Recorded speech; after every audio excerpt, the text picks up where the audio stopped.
start with the Big Red of Nebraska. We all know about Nebraska, their history, their tradition. And last year they played for a national championship, and they've got the firepower to get back there again. Yeah, they do. They got a great lift from then freshman Lindsey Krause, who has provided the same level of production this season in the NCAA tournament.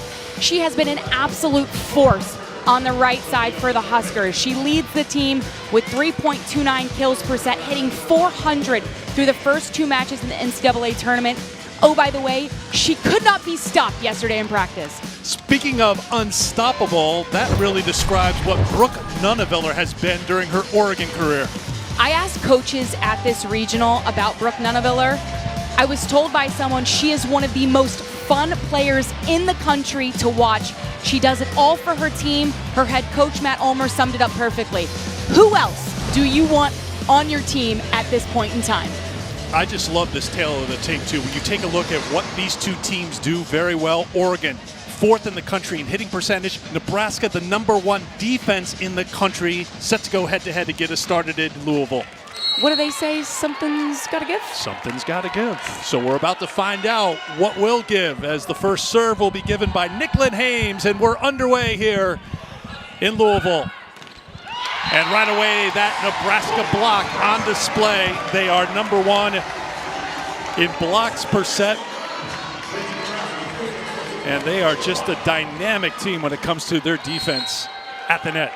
All smiles, rightfully so. Maddie Kubik and Caitlin Horde. You're going to hear those names time and time again this morning.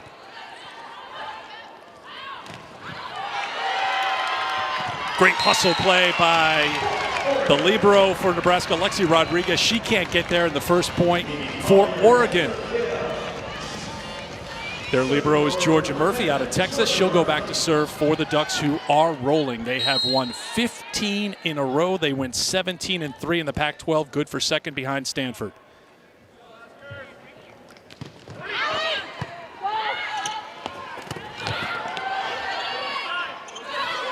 Utiri off hands. Rodriguez sets it outside for Maddie Kubik. Yes, that Maddie Kubik, the senior out of Iowa, 14th on the all-time kills list at Nebraska.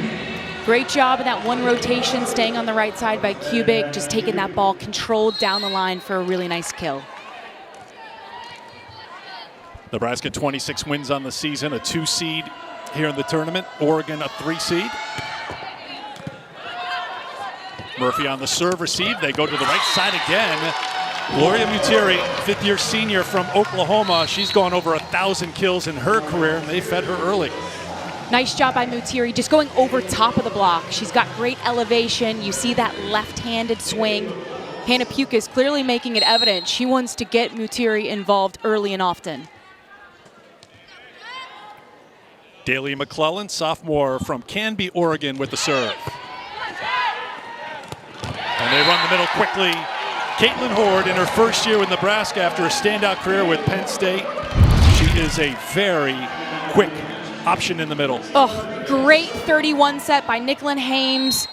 Gets Horde in a one-on-one situation, makes for easy execution. Textbook.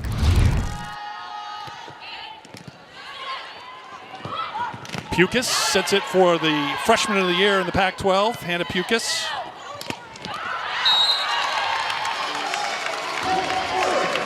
Collier, rather, and that's Oregon even up at 3 with Nebraska. So Pukas is the setter from Washington State, and Collier, the outstanding freshman, 8-time freshman of the week in the Pac-12, back to serve. Nice serve. Good serve up high on Batenhorst. That's out of play. But how about Allie Batenhorst just bodying the serve? And a great job coming back, transitioning outside, and getting a nice swing on it. Put Nebraska in front. Last match for Nebraska, they won in 4 over a tough Kansas team. Nebraska cruised in the first 2 sets. Jayhawks took set 3, 25-19. Kansas was up 1 late in set 4 before Nebraska pulled out set 4, 26-24 to earn another spot in this round of the NCAA tournament. Good defense on the attack by Nunneveller. Pukas with the set to Neal.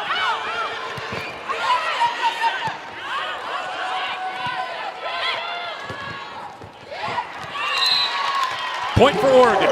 And something that you'll see from this Oregon offense, they like to run it fast. So Hannah Pukas is shooting that outside go set to Brooke Nunneveller, Mimi Collier, super fast. They're going to try to beat Nebraska's massive block on the other side with speed this morning. I want to say this afternoon, but it's so early. It is breakfast with Katie here in Louisville. So we get the early start, 11 a.m., and we say a very good morning in the earliest sense to the Duck fans watching out in Oregon, because it's a little 8 a.m. start for them. Yes. We asked Matt Which wasn't Ulmer a big about deal that. for Matt Ulmer. Yeah, they are making no excuses here about playing this early game, because they practice early back home. Which it works out, right? Every morning, normally in the week, they start at 8:30 a.m. out in Eugene. So just like a practice, and just with a lot more on the line. As you know, you're there earlier than that to get ready, getting any treatment, getting prepared for that practice. No doubt. Nunneveller with a big swing and the kill for the Ducks to tie it at 5. Matt Ulmer now in his 6th season as Oregon's head coach. He was an assistant at UO before taking over the head job. 112 victories. 2018 team made it past this round. Trying to set up a showdown with the winner of our next game. That's between Louisville and Baylor, with a spot in Omaha on the line. There's Collier from the back. Big rip, and that's in. Launstein. It's great defense by Hannah Pukas down the line for Oregon to send it back over, but Whitney Launstein, excellent job getting up, taking that ball deep down the line to that back corner. Such a hard spot to defend. Launstein averaging nearly 3 kills a set, had 7 kills and 7 digs in the win against Kansas, the 4-setter. Freshman Maisie Bosiger on to serve for Nebraska. Pukas sets it back for Nunneveller. That's off the antenna and a point for Nebraska. Nice ideal by Brooke Nunneveller here on the right side, just dropping a tip right over top of the block to kind of move the defense. Just placed it a little too outside, hits that antenna.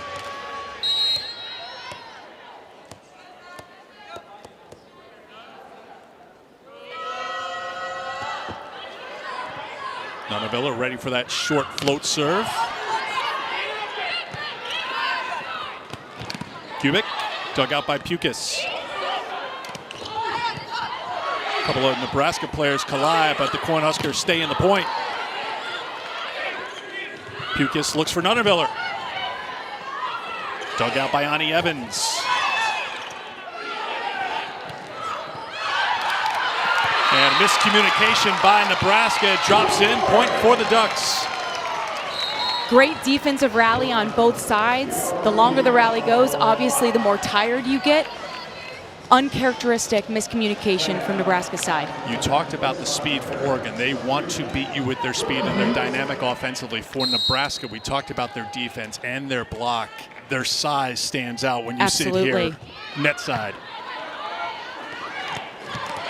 Their size, quite honestly, always stands out at Nebraska. They're just so physical, and that's the DNA to be successful in the Big Ten. And one of the best in the middle there is Caitlin Hoard, getting up on a quick one set. Hoard, the team leader in hitting percentage, just under 300, had 9 kills, hit 350 in the win against Kansas. Turn a spot here in this round. Nunneveller, tough receive. At the net, drops in, and it's the largest lead of the first set for Nebraska, on top by 3.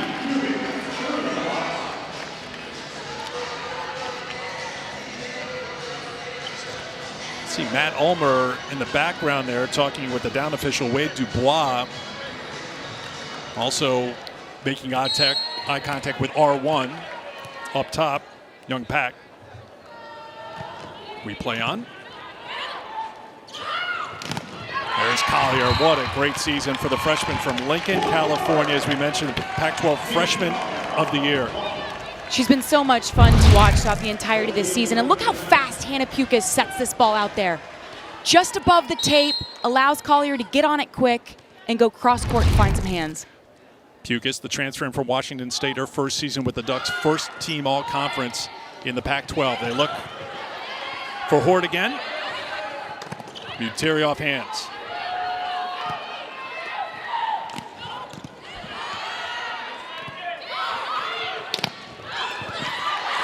Great defense again by Nebraska to stay in the point. Nice and they score! A little disorganized, right? But Maddie Kubik, excellent hustle, tracking this ball down, getting her platform on it, and sending it to the outside. A great out-of-system set here by Kubik off of Batenhorst's first touch, and Krause gets the kill. That's the first kill for Krause. 5 different Nebraska players have registered a kill so far. Good balance for Nebraska. Set back, Krause looking for another one, and she'll get it.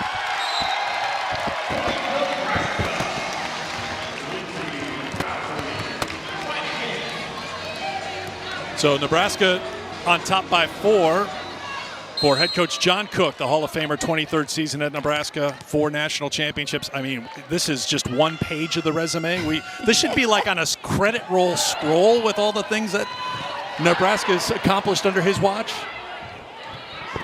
This has been a challenging few weeks, so really a challenging season as Oregon gets the kill. Just talking from Nebraska, because they're missing such a key piece. Kenzie Knuckles, an injury. There have been a lot of mixing and matching for Nebraska. And right through the end of the season, this is the time of year, December, where you want to have kind of the finished product ready to go, and it's been a lot of work just to try to find the right combinations because of injuries. They've had to go through a multitude of different lineups, and John Cook said, I guess one of our greatest strengths is adaptability, right? Because they've had to continue to play next to different players. And Kenzie Knuckles, I don't think that this can be said enough. She has been the heart and soul of this team, a 2-year captain.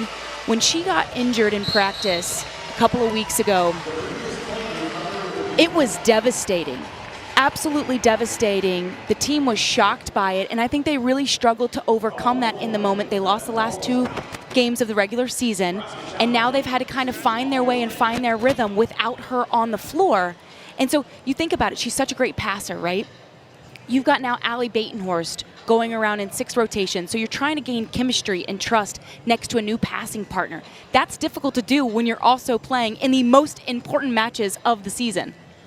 You can see we have our first challenge of the match as Nebraska has challenged whether the ball was in or out, so Wade Dubois will go to the monitor and review things here for this challenge, and we'll take a look. It was called out, point Oregon.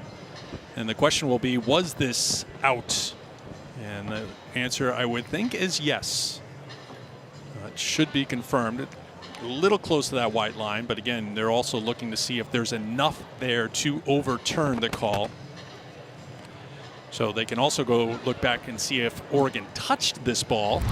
And I think that's something of note because Lexi Rodriguez and Allie Batenhorst immediately turned to their own line judge and started calling for touch as if they saw that on contact. So yes, we're looking for in and out, but then they can also look at touch on the block. So Wade Dubois working backwards, looking to see if the ball was in or out. It looked clearly like it was out. Now looking back to see if there was a touch by Oregon, and if there was, if there's enough video to confirm that, then we will have a reversal. If not, Nebraska will be left with 1 challenge through the 4th set if we get that far, and if we get to a 5th set, they'll be given an additional challenge. If this challenge is successful, then Nebraska will have 2 challenges, and the call is confirmed. So challenge unsuccessful, and a point for Oregon.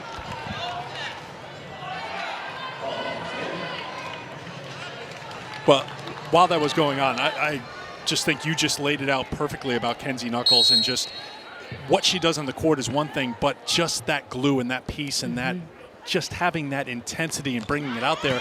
When you look at what happened at the end of the regular season for Nebraska, there's a point for Nebraska. When they lost a couple of matches to close out the regular season, they were reeling after losing their leader. And they bounced back with 2 wins in the first 2 rounds of the tournament to set up this matchup here with Oregon today. I think senior night said it all.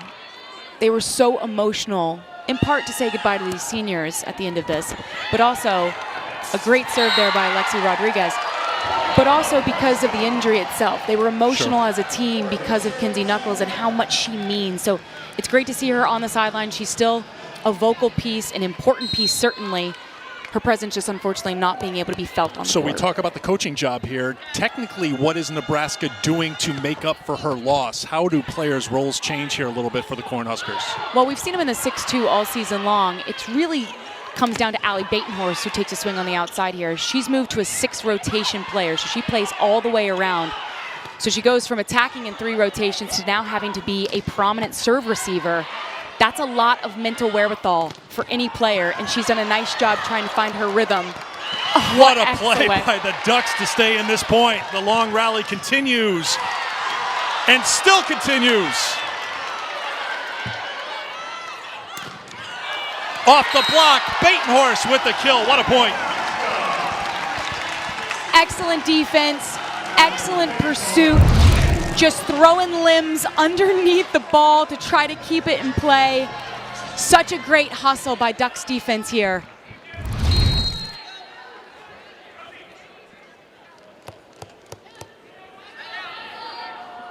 You can see Allie Batenhorst really had to work on that point. Paid off. The largest lead here for Nebraska. That one's into the net. And Nebraska will head into the media timeout, up 15-9 here in set 1, and the best of 5 underway here in Louisville.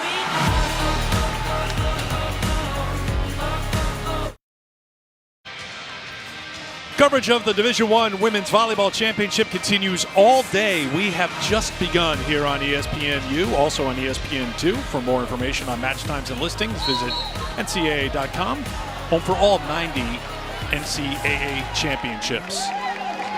Texas and Marquette getting set to go in the Austin Regional, top of the hour. Florida, Pittsburgh, Penn State, Wisconsin in the Madison Regional today. Kentucky, San Diego, Houston, Stanford out in the Stanford Regional. Ohio State, Minnesota also playing today. I mean, you just look at these matchups, and we love what we're seeing here so far. Nebraska, Oregon. This is just starting what's going to be a full day of just marquee showdowns in what has been just a thrilling year in NCAA volleyball. Grab your coffee, find a nice warm seat on the couch. So out of the timeout, 4-0 run. That one's touched, point for Nebraska, and the run continues here for the Cornhuskers. Now Carson Bacon will come into the match now for Oregon. Colby Neal will check out. Bacon, a veteran in the middle, will come on for the Ducks. Colby Neal provides a little bit bigger of a block. She's a more defensive option. Carson Bacon, who just checked in, more offensive middle. Rodriguez on a good service run here for Nebraska. They look to Bacon right away, and that pays off. Rolls it in for the point. Nice job by Bacon, coming in a little bit cold, placing a really nice tip there to move the defense and to stop the bleeding a little bit, to cut that run. So we'll just take note, the lead was 16-9 before that point, as Collier will head back to serve. Matt Ulmer's team, 15 consecutive wins. Their last loss was October 14th against USC on the road. 15-match winning streak, tying a school record that was set back in 1980. This Oregon team playing some great volleyball. That one's going to miss the mark, and it's back-to-back points for the Ducks. Nice job by Georgia Murphy, Oregon's libero, having that foot right on that line. She can call the ball out. Collier had a double-double in the win against Arkansas, 4-setter for Oregon, 15 kills, 10 digs. Now in that matchup against Arkansas, which was playing well, they had a really good season. It was a slow start for Oregon playing at Matthew Knight Arena. And it's going to be a violation called on Oregon, a point for Nebraska. Matt Ulmer told you he thought they were a little bit tight in that match, but certainly found their stride as that match went along. They had some nerves early on, a lot of unforced errors. We've seen a couple unforced errors from Oregon here in this first set as well. He said that's so unlike us. And then in the fourth set against Arkansas, he said that was our best set of the season. They really came on. But again, you don't have the luxury to start slow against Nebraska. Why is that? You've experienced it. When you were a player at Louisville, when you played against Big Ten teams, it just felt different. Because they look and play different. Well, they're so physically imposing, right? So in the first couple of sets, you feel like you are playing at the same height as a Big Ten team, as a Nebraska, right? Say we're both touching 10 foot. First set, you're fresh. The longer a match goes against a Big Ten team, the more stamina starts to set in, and you start to play lower and lower and lower as the match goes on, where they are able to maintain, because in the Big Ten, they're so used to it every single night. Every single time they step on the floor, they have to play that high because of the size across the border in the Big Ten. So a timeout called by Oregon as Nebraska on top by 8 here in set number 1. Let's take you through what Nebraska has done. Remember, we told you at the top of the telecast they made it to the championship match last year in Columbus, where they fell in that memorable showdown to Wisconsin. They were number 1 in the preseason poll. They returned to number 1 October 24th, but as we talked about before, Kenzie Knuckles goes out, little stumble at the end. They fell to 7th in the last ranking, their lowest ranking of the season. And I think something that had been a theme or a challenge throughout the entire season for Nebraska was the setting piece, right? You had Nicklin Hames returning for a 5th season, but the idea was for her to actually be a back row defender passer. She was going to move on from setting, and unfortunately, they needed her to continue to set out of necessity. Kennedy Orr wasn't necessarily ready to kind of take that torch and move forward, so we've seen just a handful of 5-1s at the very beginning of the season, and then they moved into that 6-2 where we saw Nicklin Hames, Ani Evans, Kennedy Orr, a mixture of those 3 time and time again, and now they feel like they've struck a good lineup considering the Knuckles injury, and you're seeing Nicklin Hames back from her injury and Ani Evans take over the 6-2. So we know we have a lot of hardcore volleyball fans watching who've been following all season long, and maybe we have a lot of viewers who are a little new to the game. So when you talk about a 5-1 versus a 6-2, what does that mean? Well, a 5-1 is one, there's only one setter running the entire offense. They play all the way around. A 6-2, you have 2 setters only playing in the back row. So you never have a setter rotate up to the front row, which actually gives you an extra offensive weapon. So you have 2 right side hitters as compared to 1. So some coaches like the defense that it provides, a bigger block, an extra offensive weapon. Other coaches prefer 5-1s because there's more continuity, more consistency, more chemistry with just 1 setter on the court. So here is the 5-1 for Oregon with Hannah Pukis, their setter. And they look for the back row attack again. Nebraska doing what they do so well, staying in points with that defense. Becca Alec, excellent freshman, denied at the net. Nuneviller had to adjust. Nebraska's ready. That caught the antenna, point Oregon. And so Oregon gets the point because of an unforced error, but a couple of those balls that Nebraska sent over weren't demonstrative great contacts, right? Oregon's really got to be able to utilize when Nebraska isn't on and they send over a free ball or a roll shot, they've got to be able to control it and run it back down their throat. Right now, they're not capitalizing on the lesser contacts that Nebraska's sending over. McGee with the serve. And that one drops in the attack on the right side from Batenhorst. And that's a great contact. Great job by Allie Batenhorst there, lined up on the right side, finding a couple of fingers at the top, placing that ball deep into the court. 3rd kill for Batenhorst on a team-high 10 swings here in this first set. That gives her 21 kills and counting in 3 NCAA tournament matches. And a service error. That is the first of the match for either side.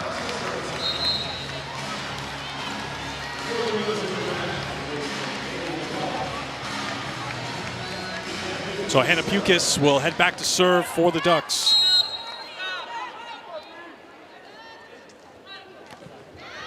And that one is going to result in the first service error for Oregon. So Nebraska does you a favor, but then you return the favor on the very next swing. So Nebraska will sub in Bosiger to serve, closing in here on a set 1 win. 4 points away. We played a 25. It's a best of 5. First with 3 wins takes the match. Up high on Murphy. Set back for Nuneviller. Nice reaction by Horde.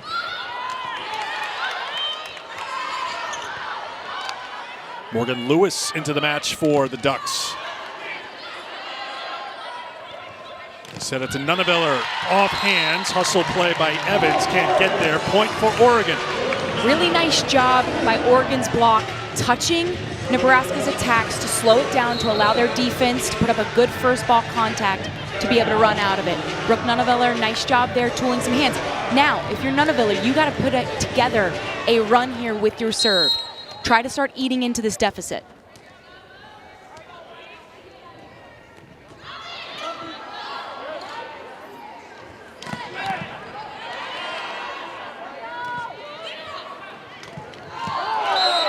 That one's going to miss the mark, and a side out for Nebraska. 3 points away from taking set one. Nebraska used a 5-0 run mid-set to stretch out the lead.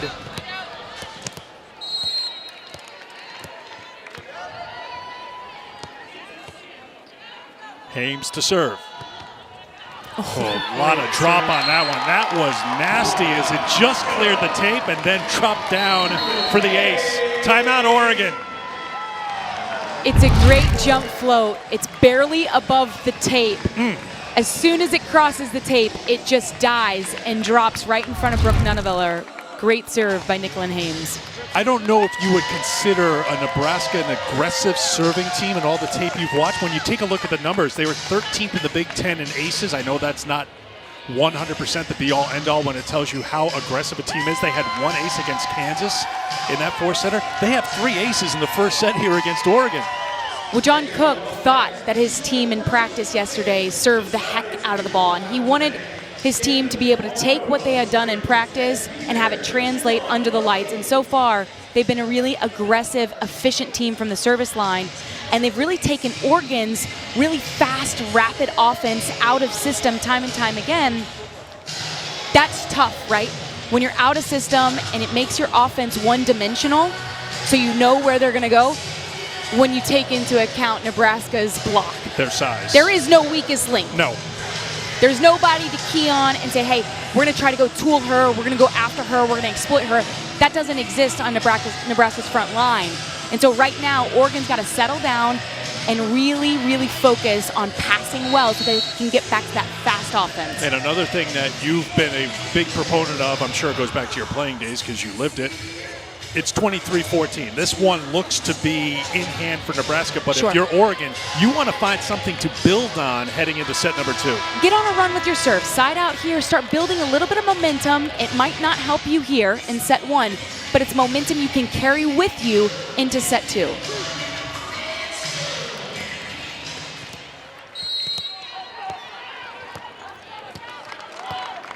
Hames. That one floats up on Nunneveller. The earlier one dropped. That one seemed to go up like a knuckleball. Pukas digs it out. Tight. And a violation. Contact with the net. Point Nebraska. Set point for the Cornhuskers.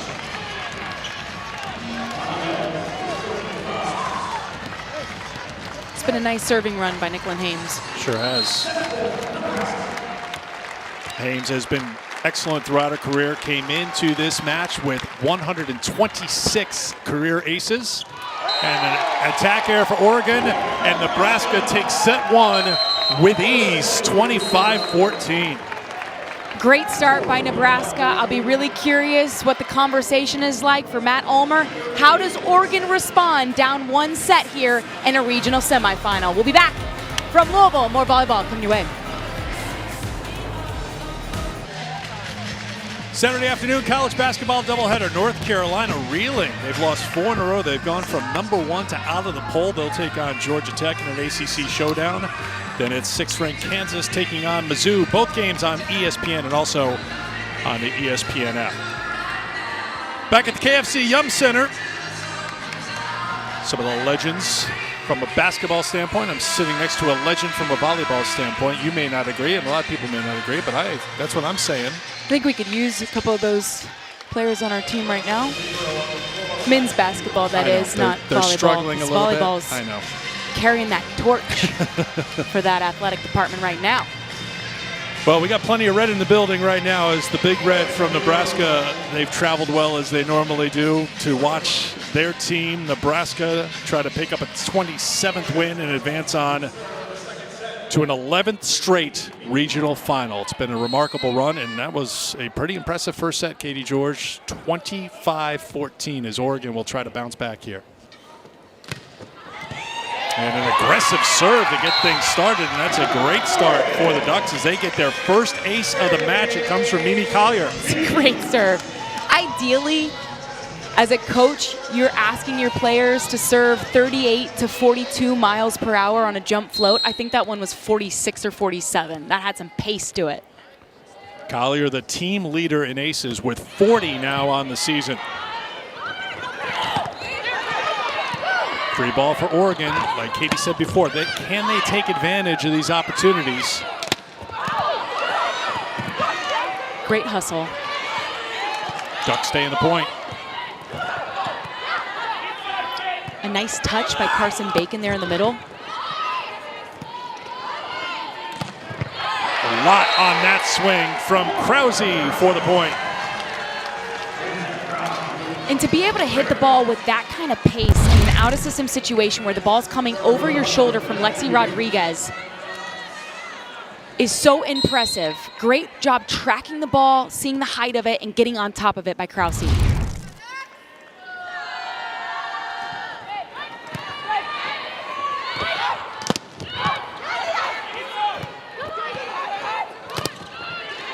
Collier tries the back row attack. Nunneviller.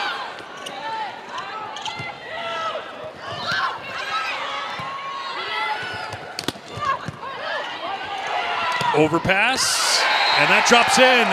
Point Nebraska. That's got to be disheartening for Oregon. They battled, they've had some really good scrambles to stay in points, but it seems like these points end up for Nebraska at the end of these rallies. Yeah, Mimi Collier probably wants that one back. A good job getting her platform on it, just can't quite control it to keep it on her side. Batenhorst makes her pay. Nebraska had 220 in set one. Oregon was held to 0-26. Pancake dig by Hames. Great effort by Hames, just getting her fingers right underneath it. Oh, lovely touch by Brooke Nunneviller. Point Oregon. So Brooke Nunneviller drops in a tip early on in the point. And Nicholin Hames from the chair cam, as you can see it, gets her fingers underneath for the pancake. But then Nunneviller, because she's such a heady player, recognizes, I gotta move that tip a little bit more. And she places it right down the line over top of the block. Great response in rally. And a service error by Oregon, and Nebraska's back in front. That was good usage. Chair cam technology on hand here. That's a good look. I listen to our director, Dennis. I do what I'm told. That comes as a surprise to many. I think my father's rolling his eyes somewhere. Shaking the head, changing the channel perhaps. Rodriguez to serve. Great set. Great attack from the back. There's Collier. Nice job by Hannah Pukas, getting a perfect pass from her receivers and then throwing up a great set to Collier out of the back row. So what has to flip here for Oregon as this second set progresses here, Katie? Well, I think for one, you have to continue to pass well. And we saw the back row struggle just a tad. We also saw a lot of unforced errors from Oregon in that first set. Great swing by Roby there out of the middle. If they can continue to get great passes and spread out this offense, they're going to be in a better situation. But there were 9 unforced errors from the Ducks in set one. 7 attack errors, a service error, and 1 blocking error. That can't happen. You can't give that many free points to any team at this point in the NCAA tournament. Oh, at the net, denied. Point for Nebraska. So Oregon had a lead. And Nebraska has come back to tie it up. And Ani Evans, junior from Waverly, Nebraska, steps in to serve.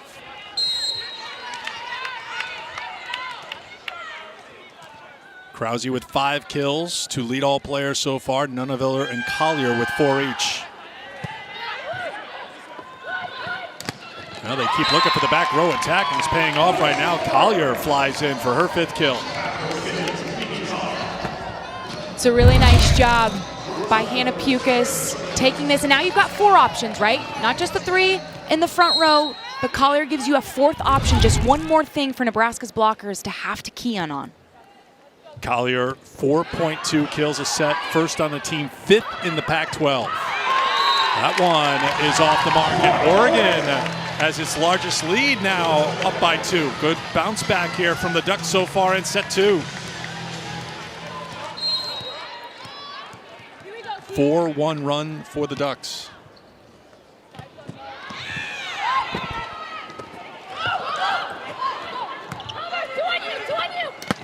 Collier off hands, and the run continues for Oregon.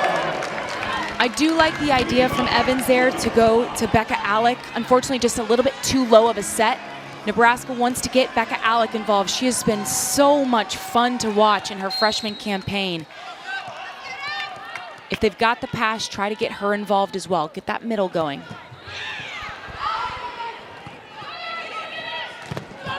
Off hands, and a point for Nebraska. Nice job by Whitney Lonstein in an out-of-system situation there, controlling it, but still putting a lot of great pace on it to get the kill for the Huskers. Yeah, to your point on Becca Alec, she doesn't have a kill yet. She had 9 kills in the 4-setter against Kansas, hit .563 in that match, so we'll see if Nebraska tries to get her going.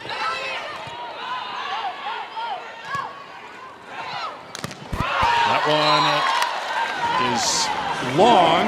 Nebraska saying perhaps there was a touch. I don't think we'll have a challenge here. It's a point for the Ducks. Georgia Murphy, the libero, will head back to serve.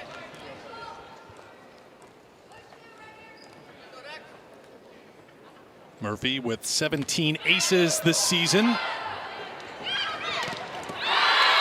Hammer dropped down by Lonstein.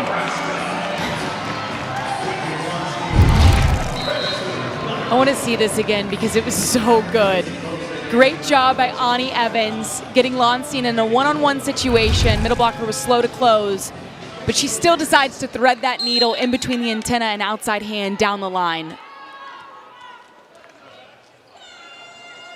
Lonstein second on the team in kills per set, just under 3 per set this season.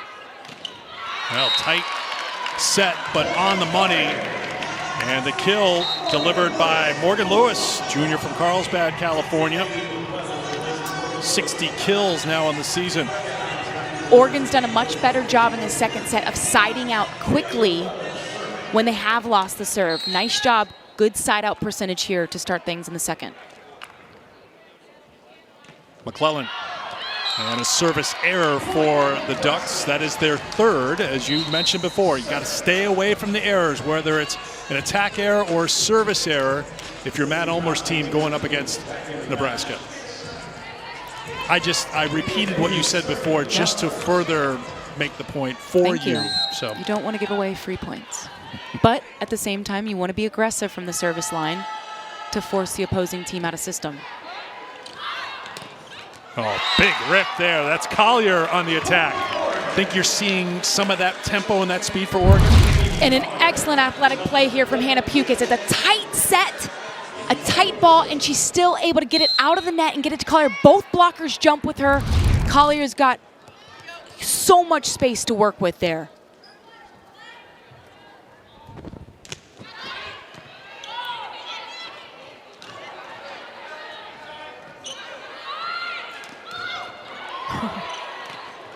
That one's touched. Point, Nebraska. Matt Ulmer asking Hannah Pukas, did you touch that? And Hannah said yes, so yes, I did. And he said, okay, I'm not going to go to the challenge. If you've got limited challenges, you need honesty. You have to be honest. You need honesty. That's the only policy right now.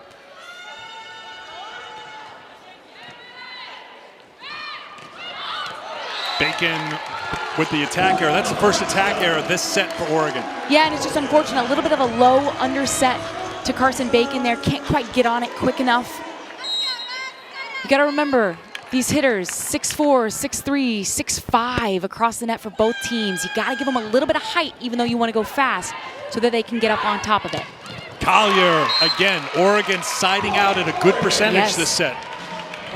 Well, they're one of the best passing teams in the country. 2 excellent passing teams. Both of them, I think, are top 2 in passing of what we've got left of the 16 teams in regional semifinals today. Collier putting up some big numbers so far. 8 kills, leads all players, and then service error for Oregon. Give the point to Nebraska.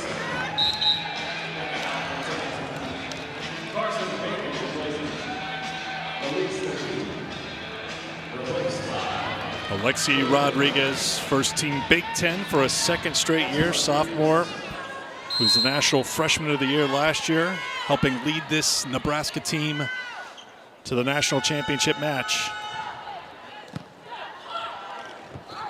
Nunneveller flies high, but missed the mark. Point for Nebraska. Nunneveller trying to turn that down the line, just overturns it and rotates just a little bit too much. Nunneveller won't miss too many opportunities, hitting just about 300 on the season.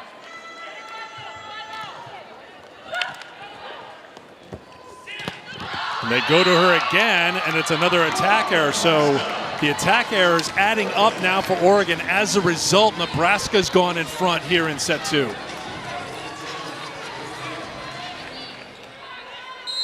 Goes back to the point you said before. You're facing Nebraska, all that size. You try so hard to be so precise on the attack, and there's just not a big window. That window is just cracked, maybe.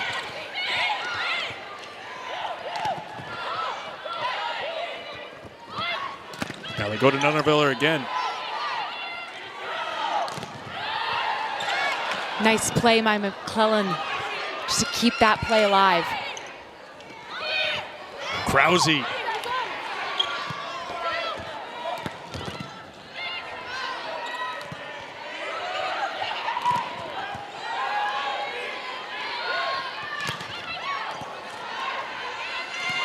Good rally.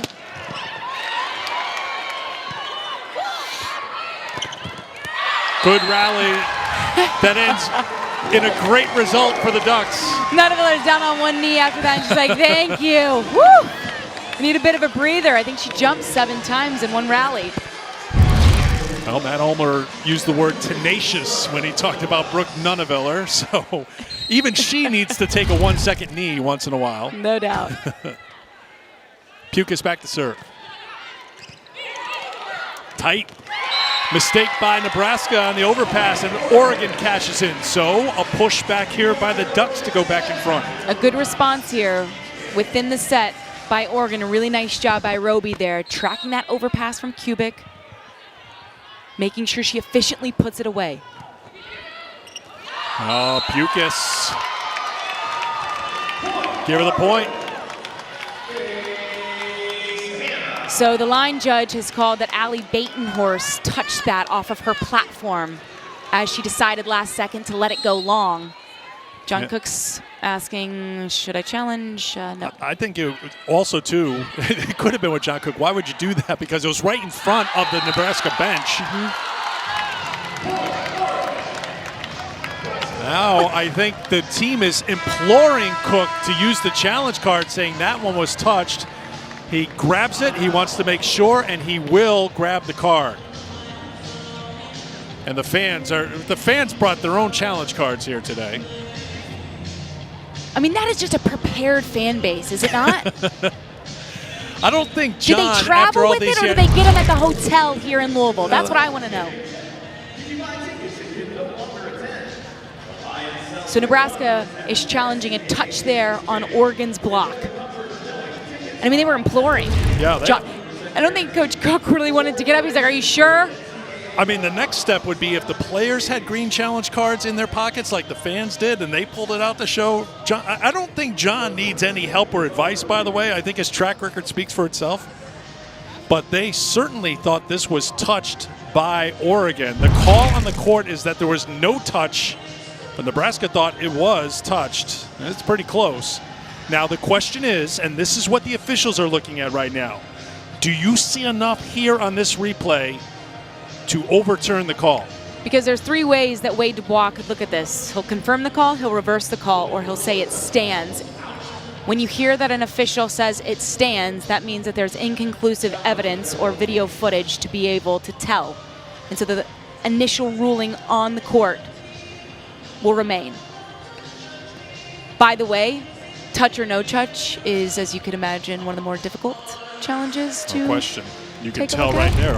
Do you see enough there to overturn the call? Certainly, you can look at a few things. Say, well, that ball wasn't very high off the net, and the hands were above the net, so they were around it. You can see the Nebraska players right away saying, "How was that not called in real time?"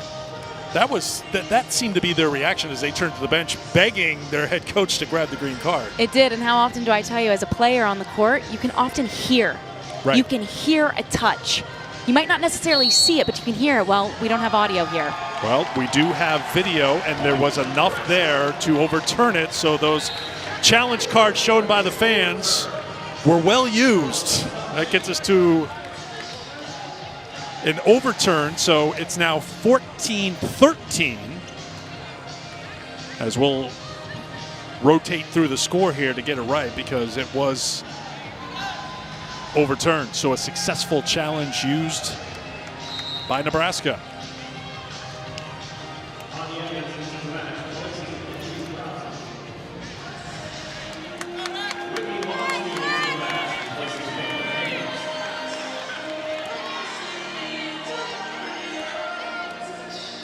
I think there was a little confusion on the court because there was 15 points on the board. That is a media timeout, but the media timeout doesn't begin until after a review. And since that review changed the call, we're not at 15 points. So it's 14-13. First team to 15 here will get us to a media timeout. Are you in my head? Is that what you were thinking? That's what I was wondering. Oh, I got you. Oh, Georgia Murphy's got that on the dig. And Collier off hands. That one will count. That's the 15th point, and Oregon's on top by 2. Hannah Pukas finding some bread and butter with Mimi Collier in the back court with a 2-point lead here in the second set. Match number 1 of this regional round here in Louisville. Oregon dropped set 1. They lead here in set 2. Top of the hour, for those of you watching on ESPN2, we will get you to the Austin Regional, and the matchup between Ohio State and Minnesota will continue on here on ESPNU with the Louisville Regional, Oregon and Nebraska. 9th all-time meeting between these two programs. Nebraska with 6 wins. Last meeting was 2018 regional final round. Huskers picked up a sweep. Murphy.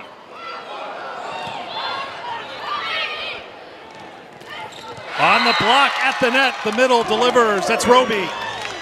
And I like the idea to get Becca Alec involved there by Ani Evans, but you just got to get her a little bit higher right there. You trapped her, and Roby was waiting for her. So if you could just get the middles a little bit higher to give them an opportunity to go up and turn the ball.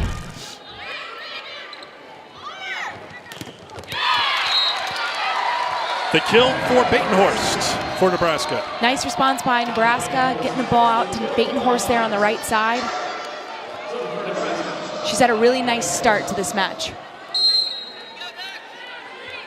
Team high 6 kills for Allie Batenhorst, go along with 4 digs. Now back to serve for Nebraska. Good serve.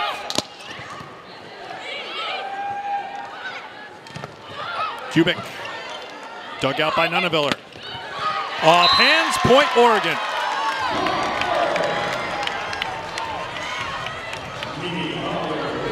A couple things at play here. We talked earlier about Oregon playing at home in Eugene against Arkansas. Dropped set 1, but got better as that match went along. Closed out winning set 4, 25-9. Nebraska against Kansas. They looked good the first 2 sets, but then Kansas was good in the 3rd set. They found a way to get things going against Nebraska, even though Nebraska won that in 4. I think you ask any coach, their preference is to start strong, finish strong, right? Well, it wasn't an ideal situation for Oregon to start slow against Arkansas, but it gives you the confidence that even if you do drop the first set, you can still come back and win the match. And so they gained confidence from their 2nd round match against Arkansas. Milestone for freshman Mimi Collier. She's in the double digits with 10 kills now, 500 this season. She had 29, a career high against USC. Also added 4 aces for good measure in that match. She's been doing it right from the very start. Her very first match, her home debut, UC Davis, 21 kills at 667 in her debut here in this Louisville regional. After a couple of wins in the NCAA tournament, she's been outstanding. What's the reason she's the Pac-12 Freshman of the Year? Is it not? I mean, she is such a force on that outside pin at 6'3", but also, as you've seen, she's been active in the backcourt as well, being another offensive weapon for this offense. Matt Ulmer talked about her earlier this season, that she came into an early season film session, and I'm sure as a player you probably dreaded some film sessions. Oh no, what are we going to hear? Depends on the match. Yes, well, let's say after something that didn't go well, that it would be exposed. But Matt Ulmer said that Mimi Collier came to an early film session with a list of things that she saw and she noticed, kind of a to-do list. So she's a thinker. She's someone who really she's a student of the game. Yes. And you know, I thought it was interesting. We mentioned the Arkansas second round match. She had a couple of unforced errors right in that first set. And Matt Ulmer said, I felt like she was overthinking things. I felt like she was trying to do too much. She was pressing, and he had to kind of pull her aside and say, hey, just be you. Because when you're you, which you have been all season long, it's been good enough, by the way. 500 kills on the season. Unbelievable. And so far, we've seen her really settle in this second set. And this second set, you take a look at the numbers. This is a flip, because as a team, thanks to what Collier has done with her 409 attack percentage, as a team in this set, Oregon's hitting 290, Nebraska's hitting 129. So again, Oregon came in at 298 on the season in attack, so they're right near their season average, and as a result, they're up by 4, their largest lead of the match. And a response by Nebraska. Alec gets her first kill. And it's a great job by Ani Evans, not only running the middle, but look how high she gets Alec here. She really gets her high and hangs that ball, so Alec, who's 6'4", can go up and get on top of it through the block. Excellent set, results in an excellent kill. Bosiger will serve. First kill by Alex, so that makes 6 different players with a kill, and a side out again by Oregon. You talked about that right from the start. That's been key for the Ducks. Morgan Lewis has been a bright spot coming in on that right side, getting a couple of nice kills in side out situations. All right, so if you want to keep watching Oregon and Louisville, if you're watching Oregon and Nebraska, if you're watching on ESPN2, switch over to ESPNU. Now time to get you to Austin.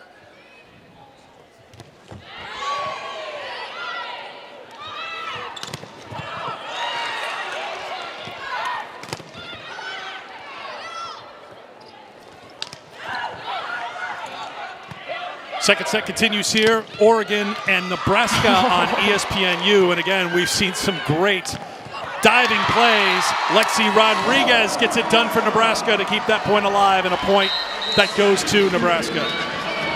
Brooke Nuneviller had an excellent dig in this rally to begin with, and then Lexi Rodriguez trumps her a little bit there by just throwing her hand up at it to keep the ball in the court of play. She deserves that smile. 11 digs now for the libero for Nebraska as Nicklin Hames heads back to serve. Can Oregon side out again? Yes, thanks to the service error. It's really been critical, and they're the first team to 20 here in set 2.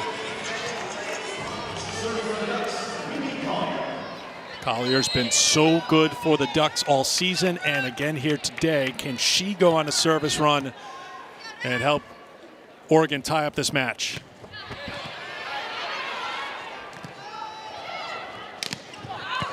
That one is in. The kill for Krause.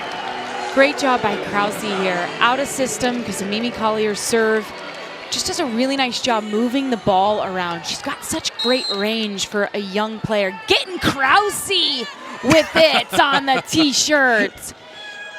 I imagine that's Dad, right? Gotta be here. I don't know. I mean, she's so good. You could see a lot of people deciding to wear Lindsay Krause. A fan club in general, a fan club within the club. I mean, think about it. She had 21 kills in the 2 matches in Columbus last year as a freshman. She's got, let's see, let me do the math, 29 kills through 3 matches so far in this year's NCAA tournament. Back-to-back points for Nebraska, forcing an Oregon timeout. Each team gets 2 timeouts per set. So Nebraska has used 1, now Oregon has used 1 with the Ducks on top by 2. Lindsey Krause has just been so much fun to watch all season long, but specifically in the NCAA tournament. What separates good players from great players, when you're in a perfect situation, a perfect set, optimal time with the block in front of you, you can get kills, right? Most hitters can get kills in perfect situations.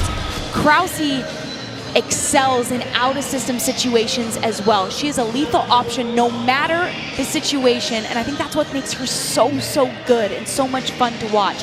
You're never out of a play when you set up Lindsey Krause. She had a team-high 13 kills in the win against Kansas in round number 2, hit .357, and her 13th and final kill ended that match and set Nebraska on here to Louisville. It'll be Louisville taking on Baylor in match number 2 of our doubleheader here at the KFC Yum Center. Of course, this has hosted a national championship before. This will be the site of the 2014 national semifinals and national championship. It's an early start, 11 a.m., so the fans have turned out. We expect a big crowd here tomorrow. And there's Danny Busboom Kelly, the head coach for Louisville, who happens to be a Nebraska alum in the building right now. I want to be in on the joke. I hope that joke is not at your expense or my expense. Could be. You don't Could want to be be in on it if that's the case. Bacon.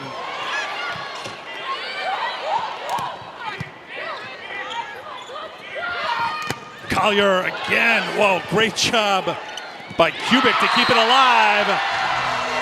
Point Nebraska.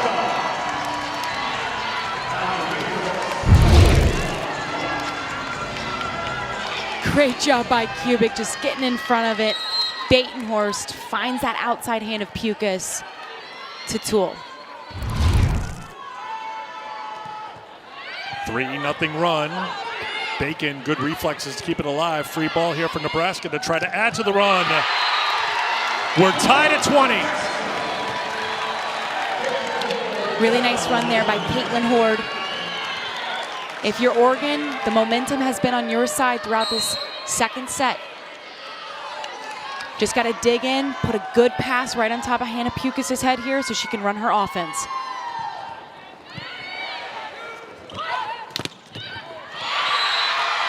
Nothing run, point Nebraska.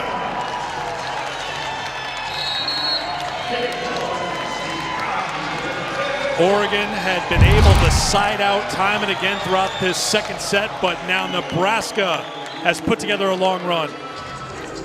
We mentioned Lindsey Krause and the weapon that she is as an offensive attacker, but a great job there teaming up with Caitlin Horde to block off Brooke Nunneveller.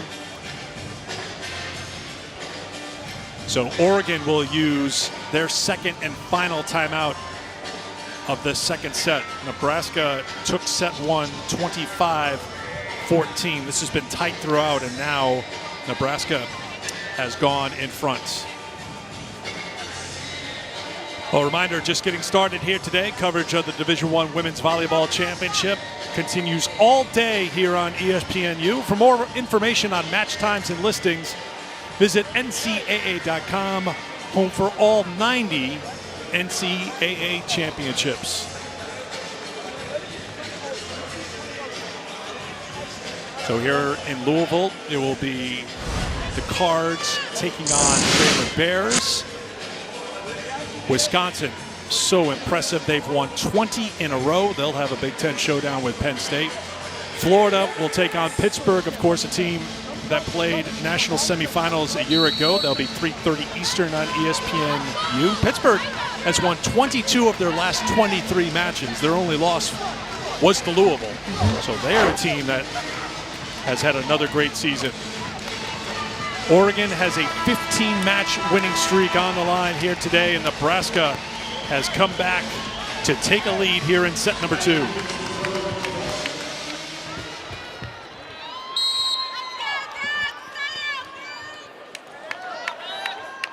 Maddie Kubik on a great service run here. 4 straight points, part of this 5-0 run.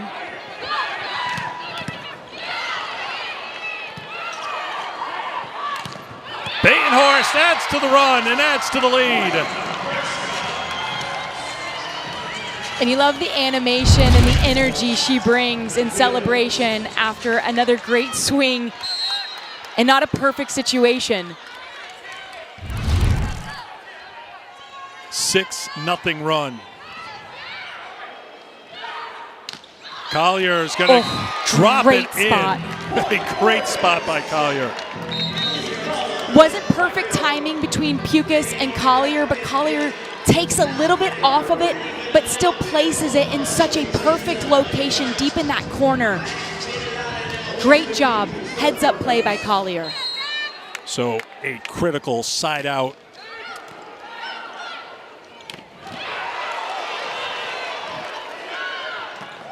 Off the block, it drops in, and a point for Oregon. How about Elise Agee getting underneath Caitlin Hoard's kill here, or attack for that matter? Looked like it was going to be a kill.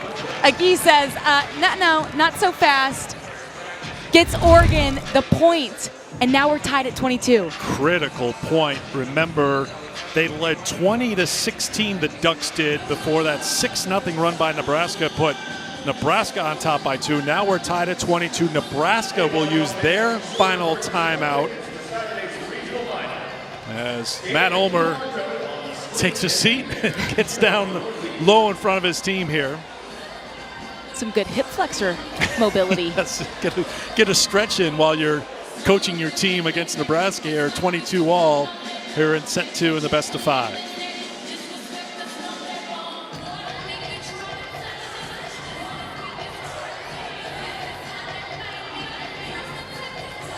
So the sophomore Agee coming through. Hannah Pukas steps onto the court here, setter for Oregon with 18 assists. I just don't think enough can be said about Mimi Collier in the match that she's had. 12 kills, just 1 error. She's hitting .393, almost 400 as an outside hitter against one of the better defensive teams in the country. And we showed you the breakdown earlier, her hitting percentage where she is at .393. Oregon has needed that because as a team they're hitting .152. Think about where they'd be without her right now. Sure. You can make that argument all season long because she's been outstanding right from week 1. 8-time Pac-12 Freshman of the Week. Pac-12 Freshman of the Year. She's helped lead Oregon to this point here, 22-all, as the Nebraska fans try to rally their team here, up a set here in Louisville. Agee, good serve. Tied at the net. Dug out and a chance here for Oregon. Nuneviller. Off hands, point for Oregon. Great swing by Nuneviller, but I'm going to give this point to Daly McClellan. Excellent job here in an out-of-system set, just sending that ball across the court but leaving it high and inside so Nuneviller could go up and take a great swing. 3-0 run.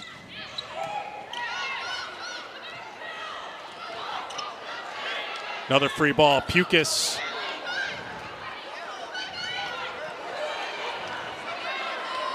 Pukas. Nuneviller flies in. That one misses the mark. Point Nebraska.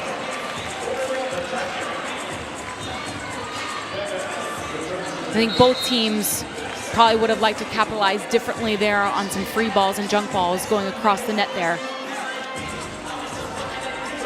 Now let's see if Oregon can continue to side out at a high clip like we've seen throughout the entirety of this set. A reminder, you have to win by 2, even at 23. Nuneviller. Oh. Clutch again, Brooke Nuneviller.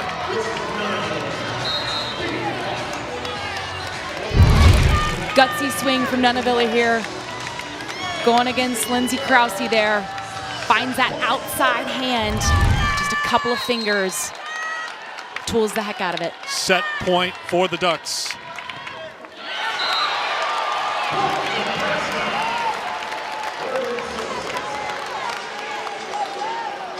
Even at 24.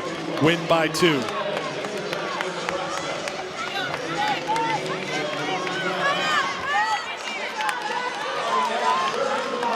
Ani Evans back to serve for the Huskers.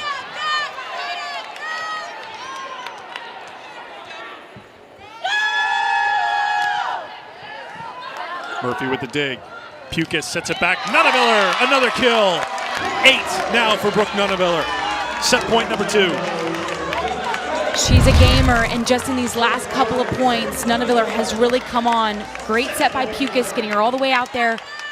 Nuneviller takes that cross-court swing. And with a set on the line, who would you want on the service line if you're Oregon? Brooke Nuneviller.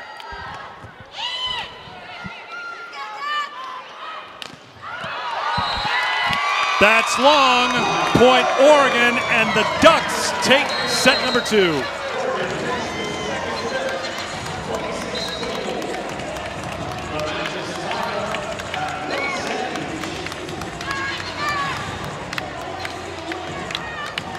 Great response by the Ducks. They had a 20-16 lead. Nebraska went on a 6-0 run to go in front, but then Oregon fought back. So we're even at 1 in the best of 5. The teams will take a quick break. And before they huddle up, we're joined by Matt Ulmer, the Oregon head coach. Matt, you hear me okay? Isn't this fun? Well, you tell us, because it's got to be a blast. Your team looked better in that second set. Nebraska goes on a 6-0 run. What do you say about the response of your team to take out that second set after falling behind? Boy, unfortunately, we've just done that a lot this year, So I think we're kind of used to it. I hate that characteristic about ourselves, that we get down, but I love our response. And again, I mean, every round so far, I feel like we just come out nerves and we try to do too much, and we don't need to do that. We just need to play our game, and challenge them, and let's get into volleyball match. I thought we did a much better of that in the second set. Somebody who's playing her game is Mimi Collier. What's impressed you? I mean, I can't believe that she's a freshman. She does not seem phased right now. Just don't talk to her. Okay? Don't make eye contact. I'm just avoiding her at all costs. No, she's so good. Some of those swings, I have no idea how she's scoring. They're all over her, and it's such a great defense. But I'm just proud of her. We need other people to step up and score to take the load off of her. But sure, if she has to score the rest of the way, then she better do that. She's pretty good at it. Matt, thanks for the time. We appreciate it. You got Thanks, it. Go Matt. Ducks. Thanks. She'll try to avoid eye contact. I know he'll try to avoid eye contact as Nebraska and Oregon even at a set apiece heading to the third.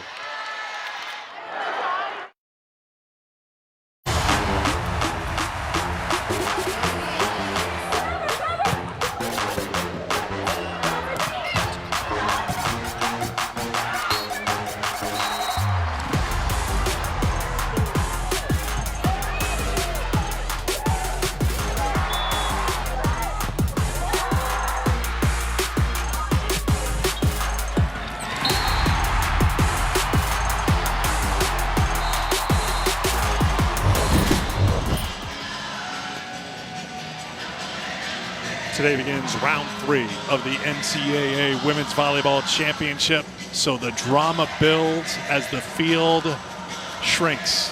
And we will go from 16 teams at the start of today to 8 teams by the end of today. And then by the end of Saturday, we will have our 4 teams that we will see in Omaha, Nebraska.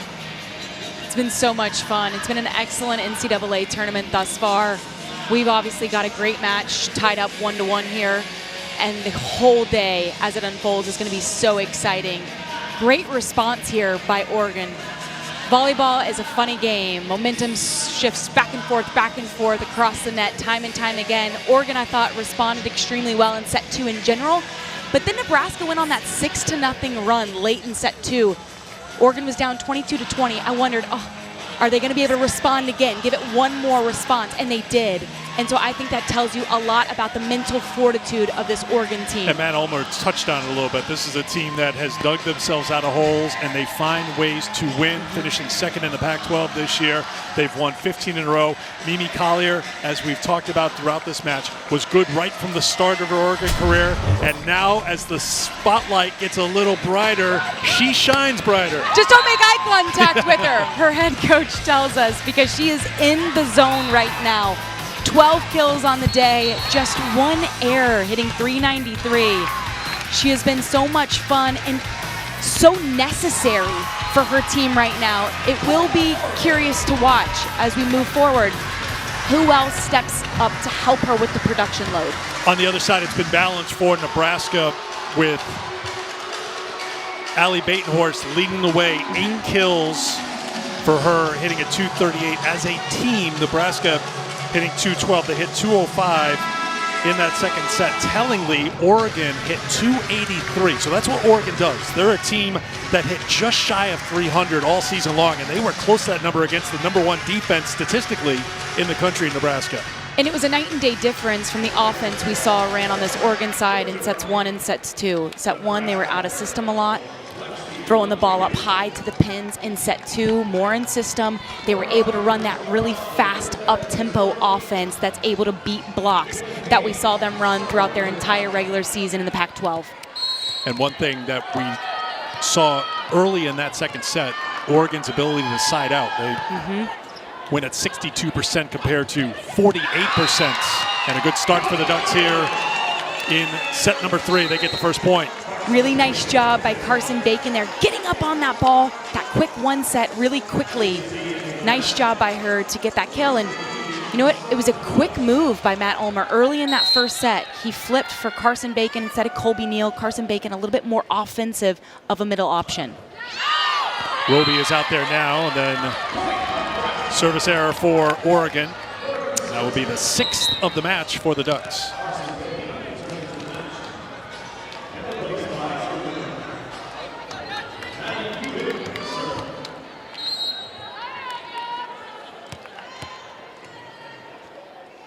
Here is Kubik.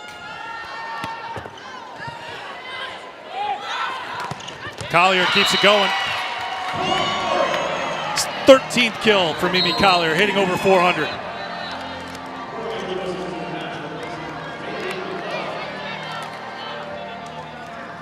"13 kills on 29 swings, 1 attack error."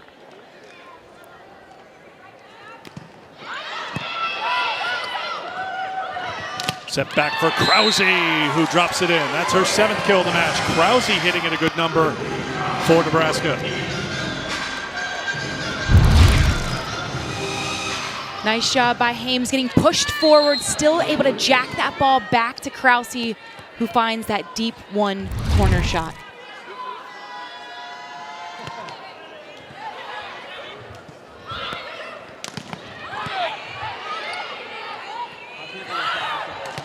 Batenhorst goes long, no touch, point Oregon.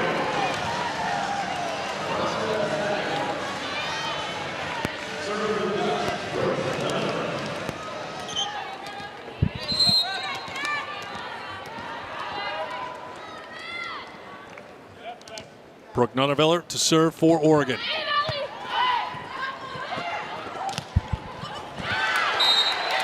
Didn't look like that was going to end well for Nebraska as Krause had to adjust, but she got enough on it and put it in a good spot where Nunneveller couldn't handle it, and it's a point for Nebraska.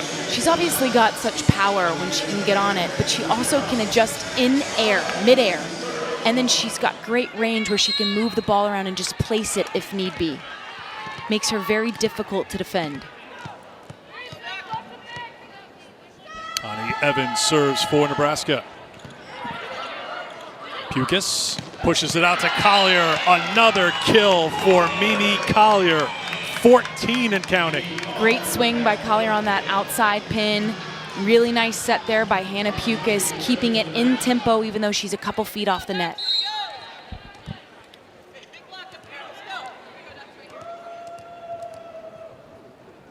Murphy serves for the Ducks. That one goes long. Tack error for the Cornhuskers, Batenhorst. And the Ducks are up by 2 here in set 3. Do you think Nunneveller's seen The Matrix? Do you think she got that move from Keanu Reeves? I know that movie came out a long time ago. Before she was born, probably. Yeah, but I think enough know that if you make that kind of move, yes, you're at a different level. And Georgia Murphy will blush. A little bit embarrassed, and her teammates will gather her up as Matt Ulmer thinks there was a little moisture there. Although I think Matt may have just been doing a professional courtesy there. There was no moisture on the court. He went over with a towel just to say, oh, no, there had to have been something on the court. It wasn't you, Georgia, on the Sport court surface can be a little sticky. Her shoes obviously got a little tangled up there. Good response. Bacon, you pointed out, you just referenced it a moment ago, that the veteran came in early, and she's been a difference maker. You know what she can do. She hit .413, an Oregon record last year, so she's no surprise. She can get it done. 3 kills. A little comic relief early on in a set is sometimes a good thing.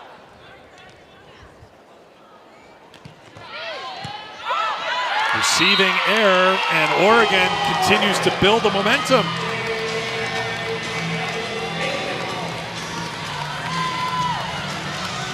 Matt Ulmer is still joking around with his libero, Georgia Murphy. You got to have a quick erase button, right? That you do. Murphy couldn't handle that one. There was a lot on that attack, too, and a point for Nebraska. Great swing by Whitney Lons. Gosh, she's just so precise with her swings on that right side pin. As you can imagine, digging down the line when you are closest to the attacker is so difficult because of the proximity. And Lonstein is an excellent line swinger. Up on Murphy. Good hustle play to keep the point alive for Oregon as McClellan got to it. Collier. Oh, there's the block for Nebraska. They have not put up big numbers. That is their 3rd team block. They've gotten hands on plenty of Oregon opportunities. This is a point for Nebraska here. Out of system situation, a little bit inside, and Caitlin Hoard just does a really nice job lining up and closing off in that crossbody shot.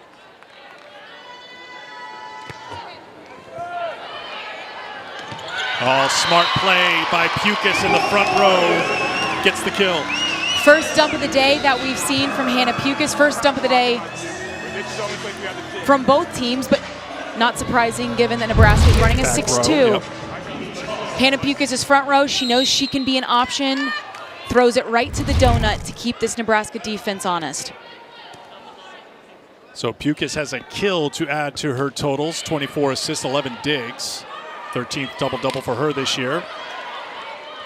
Off hands, Nuneviller. Sat on the tape for a split second.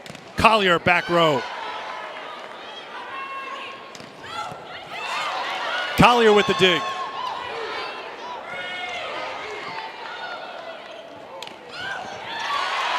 Killed by Hoard. Really nice job by Nebraska in a free ball situation, being able to run the middle on that quick 31 set to Caitlin Hoard. Nice job by Collier, just keeping it alive. But Pukas has a stint over a free ball. Nebraska makes you pay by running the middle. Hicklin Hames to serve for Nebraska.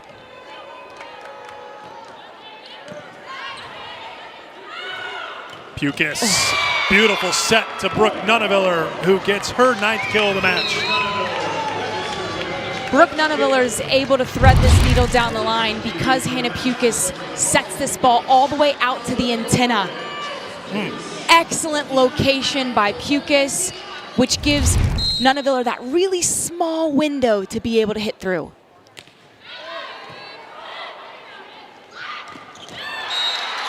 Another attack from the middle. Caitlin Hoard with the kill, her 7th. Why not? 7th kill of the day, hitting over 500. No errors for Caitlin Hoard.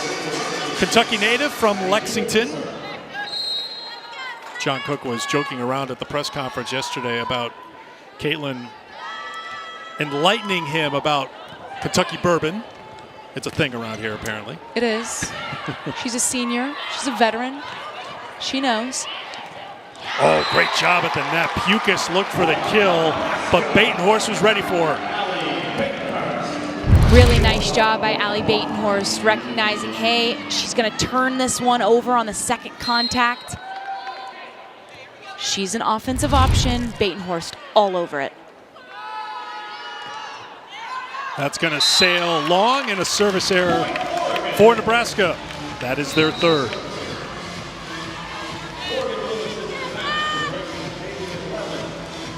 Nebraska controlled set one, held Oregon to 0-26 hitting, won 25-14, but then the Ducks hit 283 in set two. They're hitting 333 here in set number three.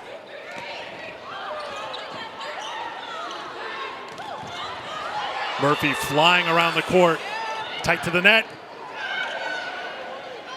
Lewis had to tiptoe to avoid contact with the net. Really nice touches at the block for Oregon here. Oh, quick little run to the middle, and that's Roby who hammers it down. They had some great touches at the net, which then allowed them to put up good digs. Pukas was able to run the middle there to Roby, who puts it away. Just good control. Good control also by Lewis to not run into the net there as well. That's some body control for you. That will drop in as an ace for the Ducks, and Oregon on top by 3 here in the third.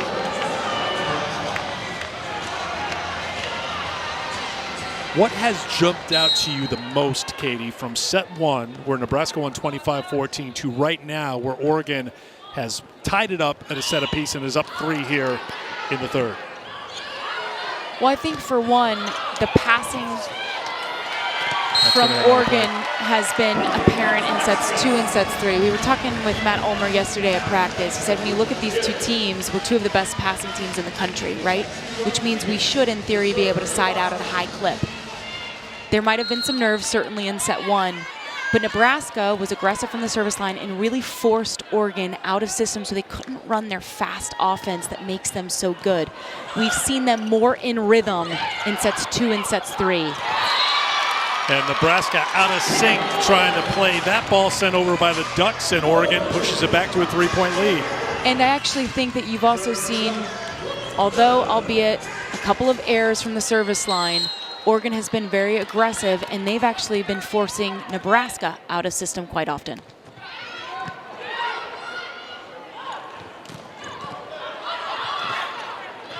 Good play by Lewis.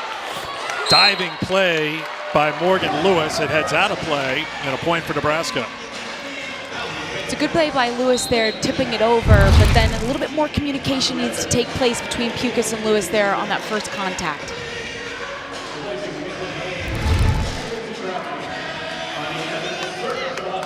See the total attack errors in this match. For the match, Oregon hitting at 186 after the very slow start. Pukas goes to Collier, and Collier with a rare error. That's her third point for the Huskers.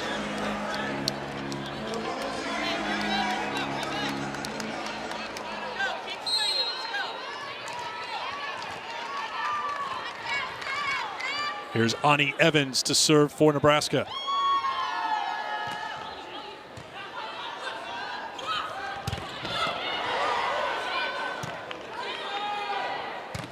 Collier misses the mark again. Tied at 13 here in the third.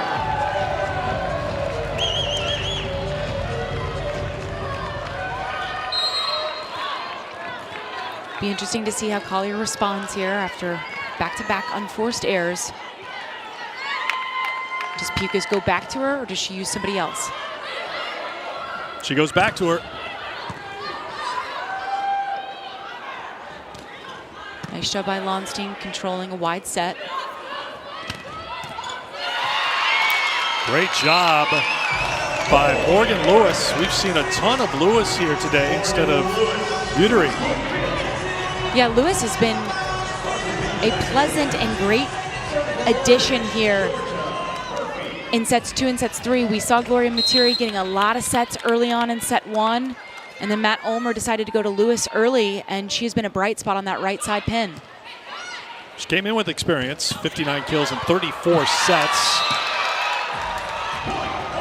Point for the Ducks. That will get us to the media timeout. Momentum continues to be on Oregon's side right now. It is tight here in the third. Doesn't have to be pretty. You just want the points, and sometimes all it takes is a tomahawk from Hannah Bukis and an error from the opposing team.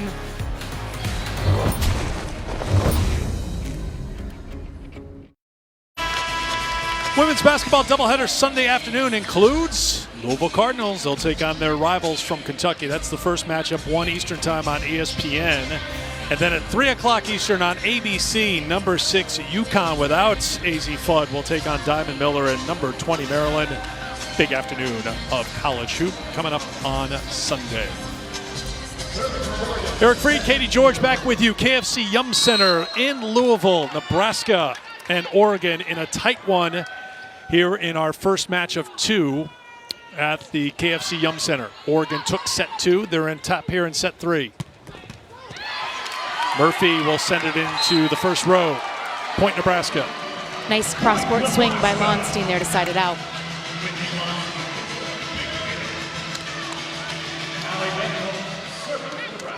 Nebraska finished second in the Big Ten.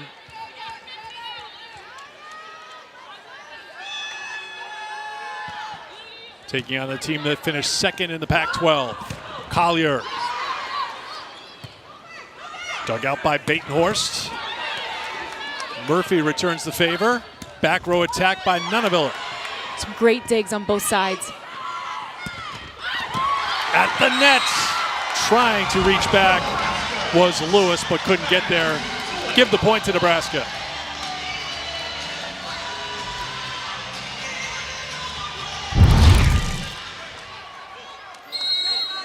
Great job by Kubik, just working it through. That's what Nebraska did really well in that first set. Some great digs. They kept points alive and turned that defense into offense.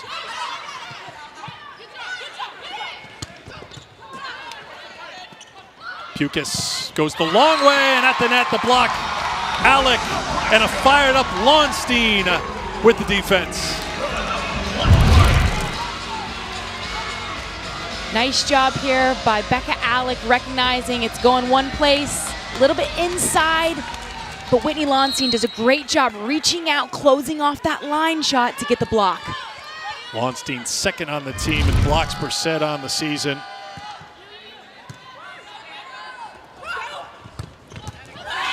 Good attack.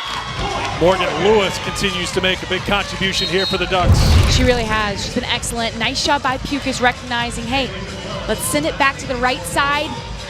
Gets Lewis a hole in between those blockers. Lewis is able to capitalize.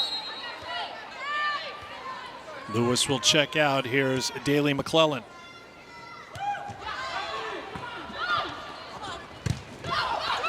At the net, trying to pick it off, but unable to do it are the Ducks, so Nebraska gets the point.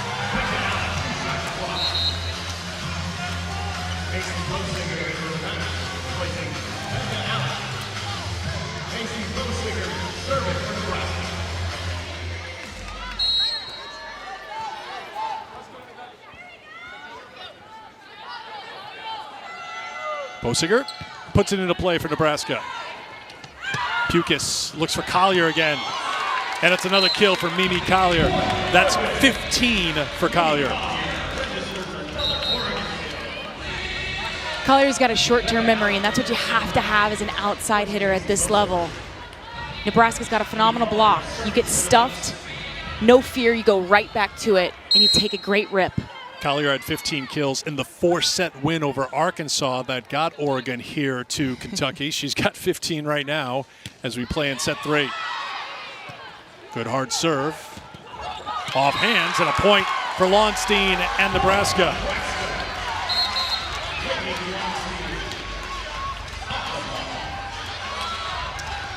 Lonstein now with 7 kills. Horde with 7. Krause with 8. Batenhorst with 9.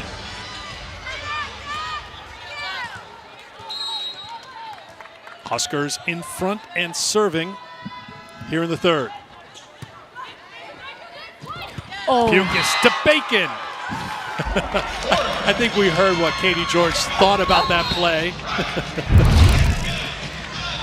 Oh my gosh, great control to go up here, draw both blockers with you, one-handed set. Kudos to Carson Bacon being there and ready to take a swing.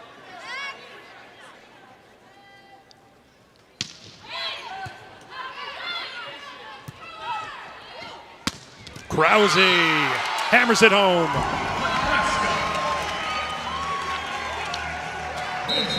I would not want to be on the receiving end, having to sit in that funnel trying to dig Lindsey Krause. Seems hazardous to your health. It does. Great swing from the sophomore.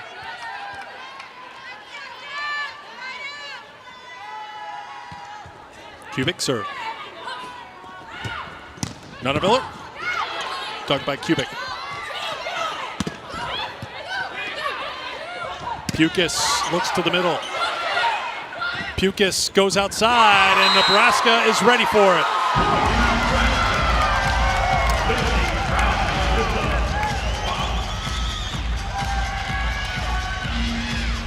Huskers, the first team to 20, and then Matt Ulmer is going to go to the challenge card. A lot of bodies over at the net there, so the question is, did it make contact with somebody for Nebraska? So Matt Ulmer will challenge this.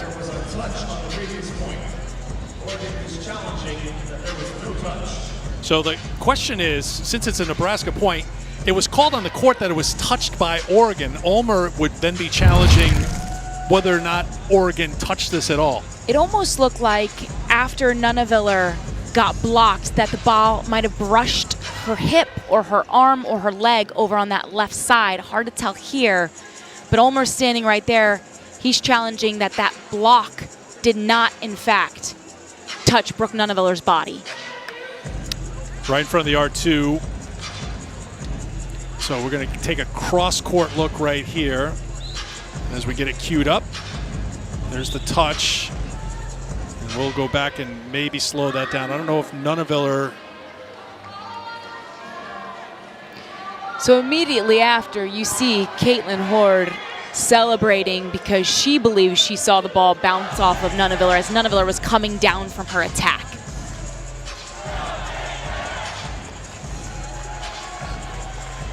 So this is giving you an idea of the intensity level that this match has been played with so far as they continue to review this. I saw Matt Ulmer signaling down the bench, and Brooke Nunaviller needed a little sustenance as you take a look.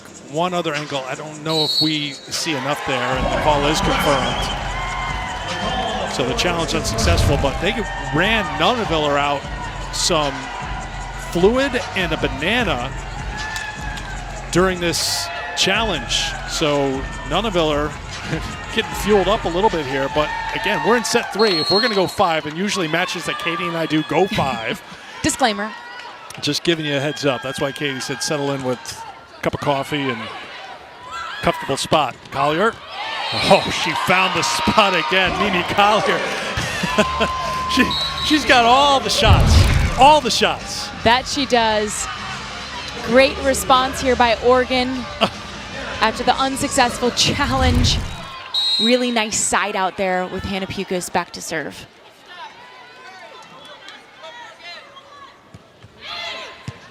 Pukas floats it in. Pukas dives to save it. Rodriguez kept it alive, and Nebraska still in the point. Nunaviller blocked back. Nunaviller off the net. That's going to be a point for Nebraska, although Oregon protesting right away. So Nunaviller takes the ball over. It definitely hit the tape. The officials are saying there was no Nebraska touch on the block. Oregon believes the ball did cross the tape and hit hands. Oh, this is a gamble here by Ulmer as he was talking it over with Wade Dubois. Now remember, because Oregon was unsuccessful, they are left with one challenge. If this is successful, they will keep a challenge going forward. But here we are in a very tight match, set number 3. And he has pulled out the challenge card here.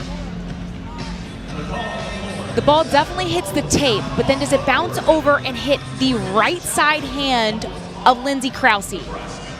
Tape and then forearm, it looks there, which would mean the ball would be out on Nebraska. I understand your point. It looks like it changes direction, but this angle isn't going to be enough, I don't think, to overturn it. It would have to be something down the line where the ball is directed back, I would think, by Krause to show enough to overturn this. All right, so we're going to go to net cam. This probably is the definitive look. This is the first contact, by the way. That's the first contact, so we got to go forward from here. Here it is. That's a lot of tape. Does it look like it crosses the plane of the net over to you? Well, I think our producer, Kara Lagana, director Dennis Lanius, they can rock this back and forth and zoom in. I think we got to go as slow as possible right It's here. over at that point where you just saw. The ball is over on Nebraska's side. Frame by at frame. At that point, is it hitting her forearm? I think it is. How does it go back if it doesn't hit the forearm is the question. And that is why Ulmer jumped up to challenge and then was just trying to see if he could get a little clarification from the officials, because knowing that he just has that one challenge remaining right now. The call on the court is that there was no touch by Nebraska, that it went off the tape and out of play, so it's a point for the Huskers. So this is critical. Look at the score. Look where we are in the match right now. And our R2 is taking a long look at this one. And we were told before the match, they are reviewing what you just saw. The angles that we just showed you are the angles that they are working with here.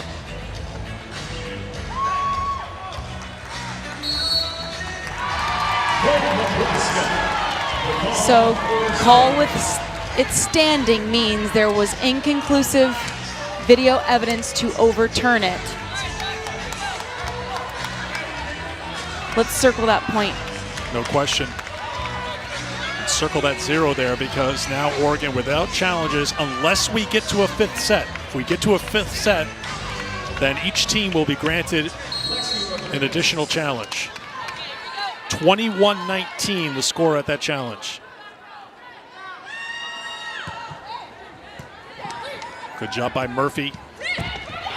Adjustment by Nunneveller. And a point for the Ducks. Net violation there on the block by the Huskers.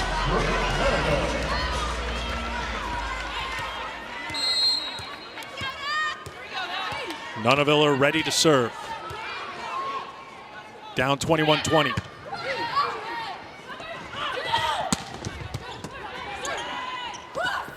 Pukas blocked back, and Nunneveller got a hand under there but couldn't save it. Give the point to Nebraska.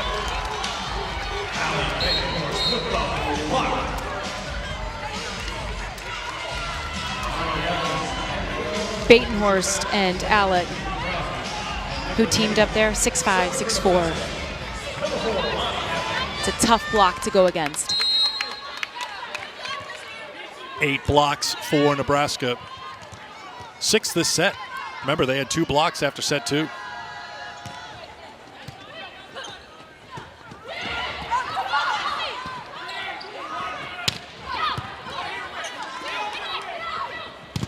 Collier. Nebraska getting hands on it again.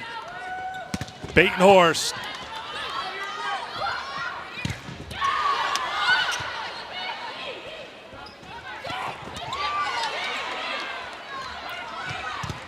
On the block, Oregon comes through. Great block touches, great coverage from both teams. Excellent job by Mimi Collier, lining up on Lonstein, taking away that line. She knows she likes to go line. She lines up right on that arm. Nebraska takes a timeout. 4th block of the match for Oregon, up to 4 now for the Ducks. So the timeout called by Nebraska with the score 22-21 Huskers here in the third.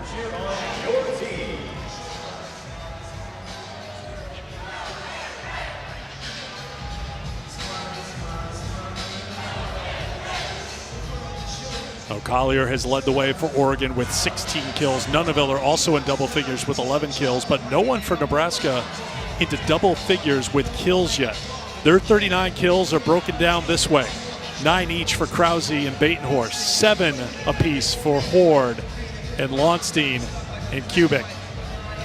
Just makes it really difficult as a defense and as a blocking unit. You've got so many weapons that you have to keep track of, right? It's such a balanced offense.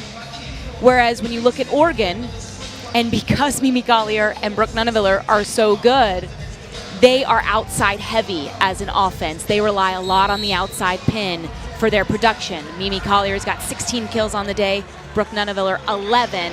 The next highest kill total is 4. So a little bit more balanced here from Nebraska's offense. Outside heavy for Oregon, but it works for them, clearly. Lewis and Bacon each with 4 kills for Oregon. So Nebraska takes the timeout up by 1. Waiting in the wings, literally, the Louisville Cardinals, #1 seed here in this region. Set to take this floor for the second time this season. Played a regular season match against Notre Dame late in October. They will take on Baylor 30 minutes after the conclusion of this match. That one is tipped. Point Oregon. Point Nebraska. Did I say point Oregon? I think so. I point Nebraska. Point Allie Taken. Batenhorst. Point taken by Batenhorst. Double-digit kills for Batenhorst, who's back in the service line for the Huskers. Pukas runs it to Bacon.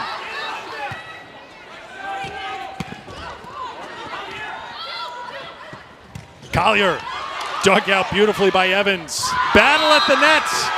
Misses the mark, and Nebraska has the point. Set point for the Huskers. Carson Bacon goes to throw down the overpass. Nice dig by Nicklin Hames. Launstein follows it all the way to the line and gets a receiving hug for the effort. Batenhorst serving for the set. Collier almost saved, but it is not. Set point #2 coming for Nebraska.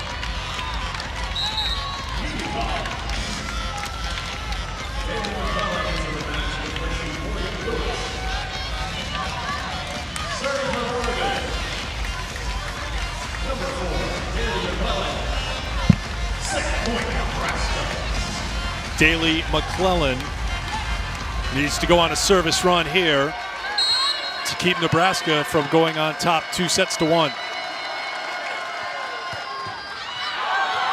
It's a service error. Nebraska takes set #3, and they are up 2-1 here in Louisville. Huskers win it by 3 in the third. Back inside the KFC Yum Center in Louisville, Kentucky, we head to set #4 through 3 sets. Here are the numbers in that third set. Oregon hit 111. The attack errors added up for the Ducks. And how many blocks for Nebraska there in They had set 3 alone? 6 blocks of their 8 for the match in set 3. Yeah.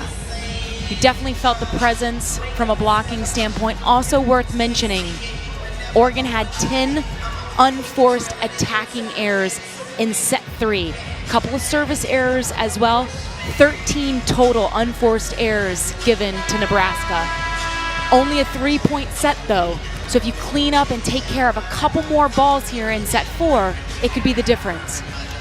As you mentioned, though, at the top of the telecast, when you are going up against a team like Nebraska with their size, as the match goes along, there generally is a feeling that plays into their strength. But this has been a high-flying Oregon team all season long that's played at a high level. They have a 15-match winning streak heading into this showdown with Nebraska here today.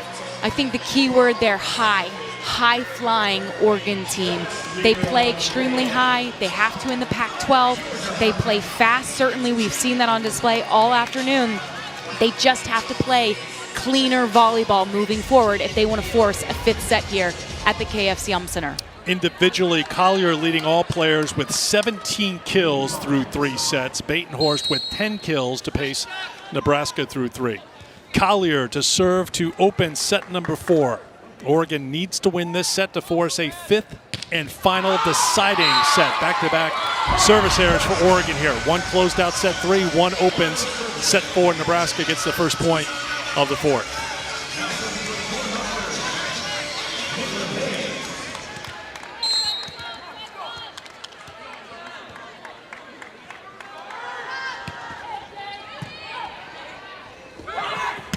Collier with the rip, dug out by Nebraska. Bumped over by Kubik. Bacon off a foot and into the crowd. Great quick set behind Pukis's head. Bacon is on it. Nicolin Hames with some great defensive plays here. Tries for the second dig, goes off her foot. Can't quite get there. Great swing by Bacon. Hames with the set to Horde. And at the net, won by Nebraska.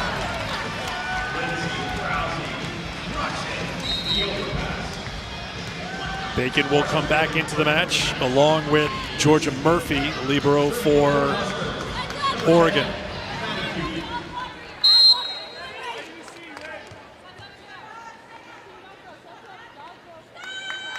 Kubik.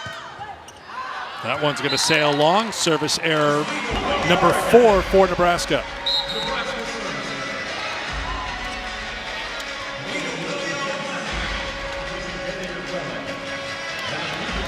Anna Pukis will head back to serve. 34 assists, 15 digs for the Oregon setter.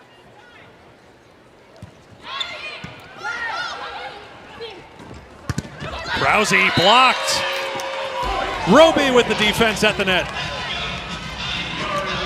Really nice set there by Nicolin Hames going back to Krause, but a great job by Kiari Roby, recognizing she wants to come cross court, dives right there inside. Here's another look at it. Great job by Roby, closing out to her outside blocker, pressing over to seal the net.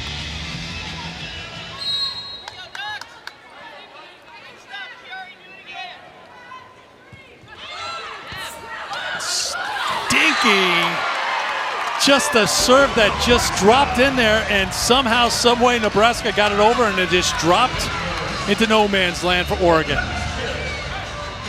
You got what you wanted if you're Oregon in that situation with the serve. Unfortunately, just a little bit of miscommunication, hesitation of who's got to go and get that ball either at the net from a blocker standpoint or from behind as a digger.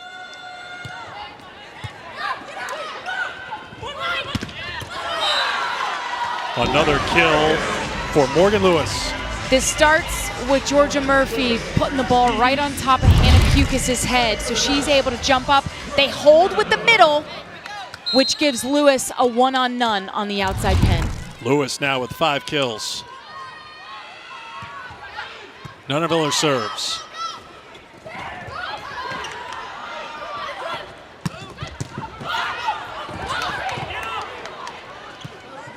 Oregon scrambling. Team's trying to reset. Pukis goes back, and it's another kill from Morgan Lewis. Great cross-court shot from Lewis. Mimi Collier heads up play there, recognizing she was tight. She just throws it off the hands to give her offense another chance at it, and Lewis is able to capitalize. I'd keep running Morgan Lewis. They're having a hard time defending her on that right side pin.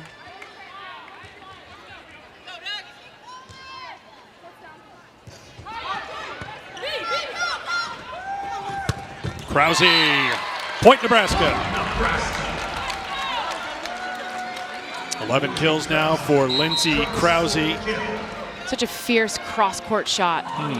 Hitting 409 on the day. Now remember, she had 357 in the win against Kansas, 13 kills in that match. Now 34 kills in 3 NCAA tournament matches this season.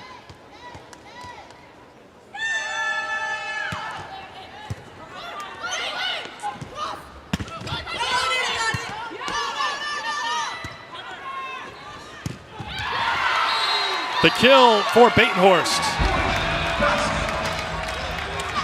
Great job by Batenhorst, just navigating her way through traffic there. Well, you remember how clutch Batenhorst was last season as a freshman. 15 kills at Texas in that regional win. 11 kills in the national championship match against Wisconsin. And you know, with the injury to Kinsey Knuckles, some players become overwhelmed when more responsibility is added to their plate. Allie Batenhorst has moved into that 6 rotation player the last couple of matches, and she hasn't been overwhelmed a bit. She's actually elevated her play, in my opinion, and it's been really fun to watch. If you're just joining us, Kinsey Knuckles suffered a season-ending knee injury before the final 2 matches of the regular season. Standout for Nebraska throughout her career, and Nebraska's had to shuffle things around in the final few weeks of the season. Another kill, by the way, for Lewis. There's another kill for Batenhorst. 13 kills now. You talked about it at the top of the telecast, how her role has changed. She goes 6 rotations now, and it's a grind. It is a long match, but she seems to be getting better as this match goes along. And sometimes you ask outside hitters, passing can actually help you get into rhythm as an attacker. When you feel like you're passing really well, especially when you're in serve receive and you're able to transition out to the outside pin. There's Lewis. You said Oregon should keep feeding her on the right side, Yeah, it's and she actually keeps sad for the delivering. Ducks that she has to check out of the game. Yeah. Obviously, Nebraska's focus is on other attackers being the outside hitters because they are an outside-heavy offensive system. But Morgan Lewis has been able to go off in the times that she's been in the front row. When she checks back into the game, look for Hannah Pukas to continue to use her. Good serve by McClellan. Alec off fingers, and that will drop in for the point. Alec's been very quiet here today. That's her 3rd kill on 13 swings. And although you don't see her showing up in a stat line from a kills and offensive standpoint, she has been a great presence at the net, closing out blocks, also touching a lot of balls, making things easier for the defenders behind her.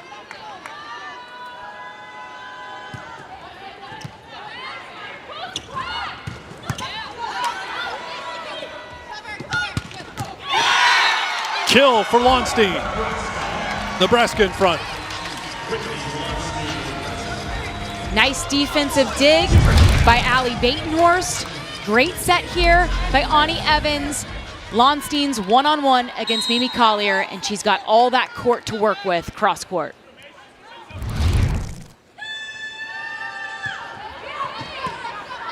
Good serve, battle at the net. Tipped out of play, and a point for Oregon.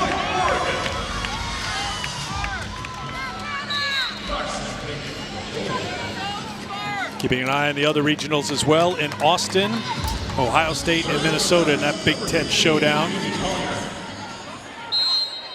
Set a piece.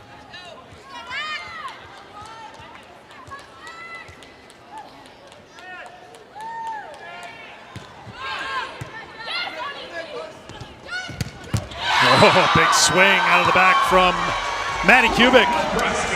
A nice job by Nebraska, mixing it up offensively here.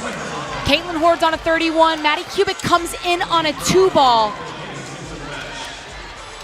with a heavy swing for the kill.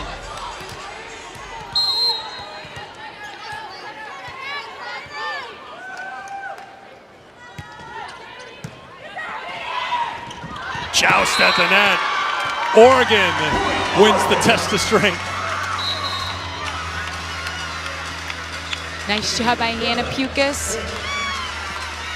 Clearly the undersized party in that joust at the net, but getting it done to keep things even.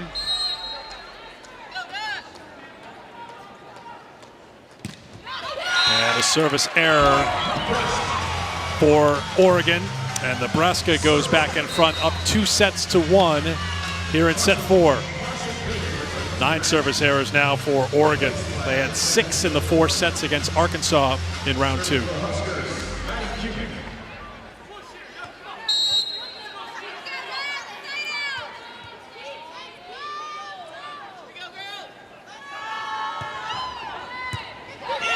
Good serve by Kubik. Fight at the net. Point continues. Collier is going to miss the mark, although it was touched. So a touch by Nebraska, point for Oregon. Nice heads-up net play by Oregon there. Hannah Pukas getting involved again as a blocker, just keeping things alive for her team so that Mimi Collier could score out of the back row.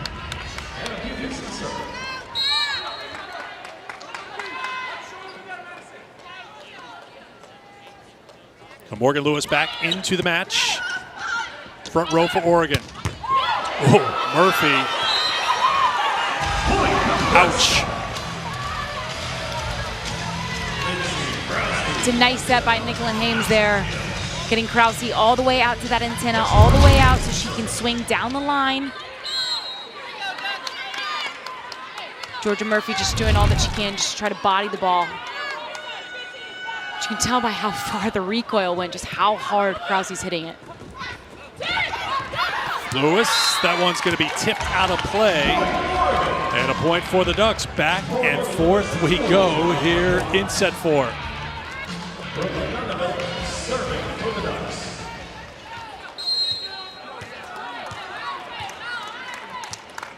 Nunaviller. On the block. Collier teams up with Roby. Excellent job by the freshman. It felt like Krause had Oregon's number all day long in this right side pin. And Mimi Collier gets the job done. And service error for Oregon, so that's 11 now for the Ducks. And Oregon is hitting .571 in this set. Nebraska's hitting .375, but no one could really establish any kind of momentum or rhythm here. It's just been go up by 1, tie, go down by 1, tie.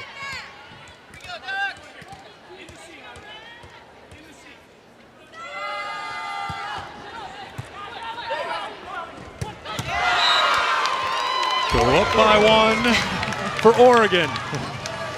Really nice run by Oregon here. Perfect pass situation. Pukas has all 3 options. Decides to go to Roby on that quick in-tempo 31 set. Roby's all over it. All right, the question now is, can Nebraska side out?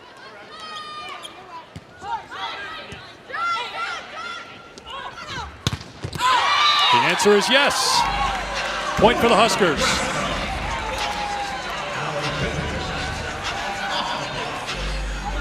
Haven't been big leads, haven't been long rallies. It's been very quick. Yes, each point.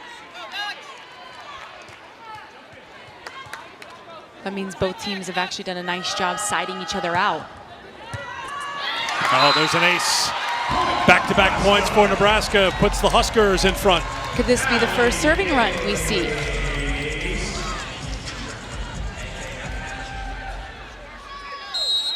Fifth ace of the match for the Huskers.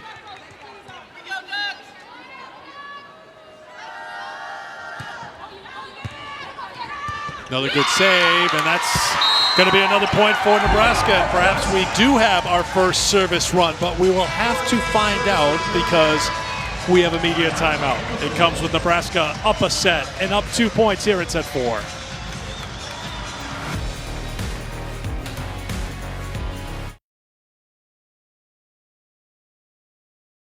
A reminder, men's basketball coming up Saturday afternoon, doubleheader. North Carolina looks to get back on track. ACC showdown with Georgia Tech. That's at 3:15 Eastern time. Then a rivalry game, Kansas and Mizzou. Kansas ranked 6th in the country.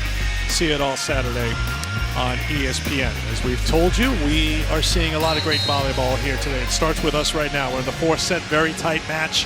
15-13 Nebraska. At this moment, Ohio State and Minnesota even at a set apiece after Ohio State took set number 2 against the Gophers. Marquette in Texas still to come in Austin. And we'll continue along all day long. Florida taking on Pittsburgh. Penn State taking on Wisconsin. The Badgers have won 20 in a row. Kentucky and San Diego. San Diego's won 26 in a row. We talked about counting? Oregon winning 15 in a row. So many streaks on the line here today as we head into regional semifinal rounds. Out of the media timeout, Batenhorst grabs some tape. Collier off hands. Kubik. It was touched. It's a point for Nebraska. Great out-of-system swing by Maddie Kubik. Just a reminder, Matt Ulmer is out of challenges as we play here in the 4th set. I don't think there was anything challengeable in his mind there, but just to keep that in your mind if something is close. He is out of challenges. If we go to a 5th set, he will have a challenge added. Oh, good job running the middle for Oregon to end the run for Nebraska at Really 4-0. nice run here. Hannah Pukis, quick 1 set to Carson Bacon. Bacon's been a bright spot. Didn't get the start, but they went to her quick off the bench early on in set 1. And she's done a really nice job in the middle for Oregon. 6 kills for Bacon. That is off the block and a point for Nebraska. So a side out by the Huskers right after their 4-0 run was ended.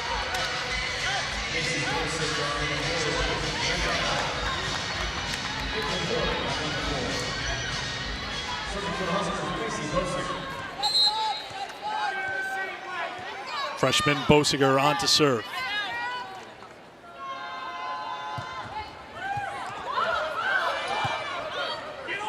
Collier off the hands and a point for Oregon.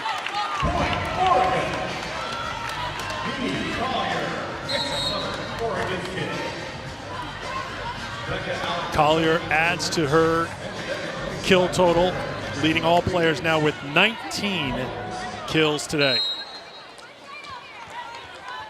Back to serve. We saw Batenhorst go on a little bit of a service run. Can Collier do it for Oregon? There's a start. Rodriguez saved it. Good hustle play by Launstein, who goes into press row to try to save it. Point for the Ducks. Nice pursuit by Launstein there.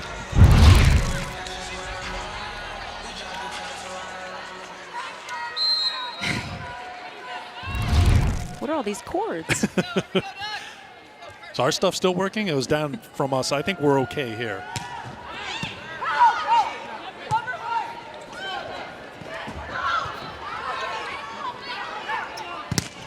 Ford with the set. Pukis goes wide to Nunneveller. Nice dig. Evans had the dig. Evans now with the set. Point Nebraska. Good overall work by Ani Evans. Showed it with the defense and ends up getting the assist.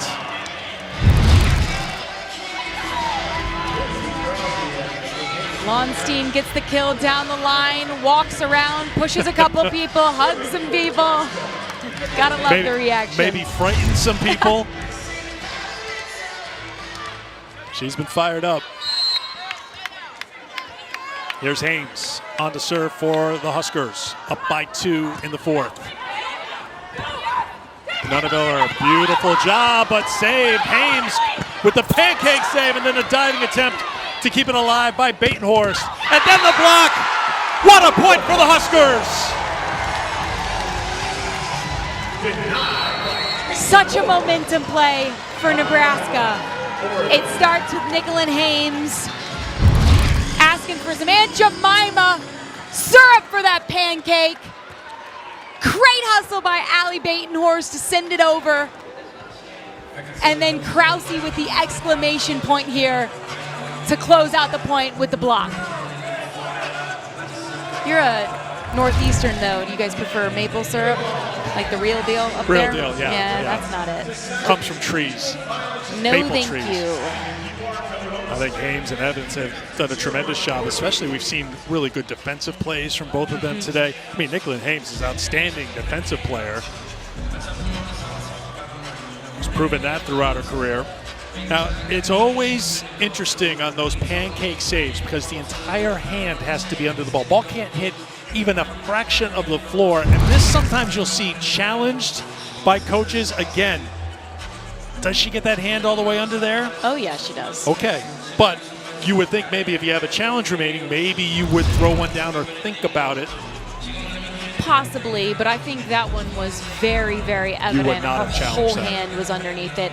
A great job by her. The timing of a pancake is also so imperative. You have to almost follow the ball down to the floor with it to get a great pancake like we just saw from her. That's her second or third of the afternoon as well. Ames, as we talked about, doing it all. Double-double for her. 18 assists to go along with 11 digs. Ani Evans, also a double-double. She's got 19 assists and 13 digs.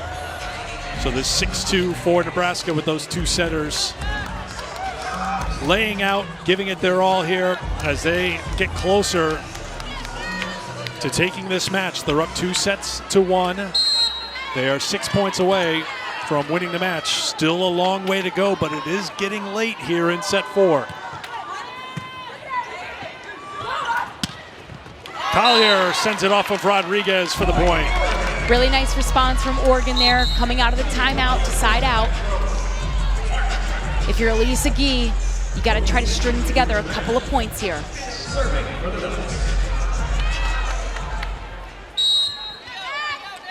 Big spot here for the sophomore.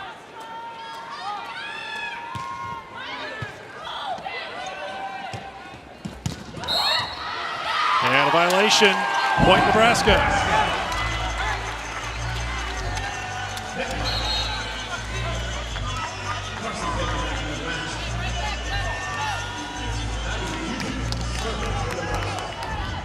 Huskers, the first team to 20 here in the fourth.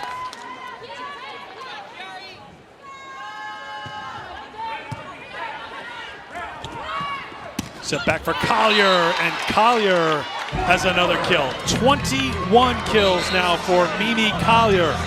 She's gone over the 20 kill mark for the 10th time this season.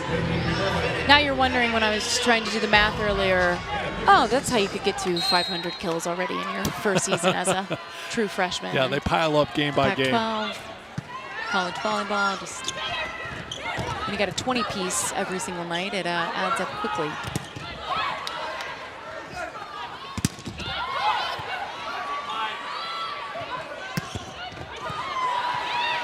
Nebraska's wall there time and again. This one off the net, but the point continues. Blocked back. Tight quarters at the net. They look wide, and it is wide.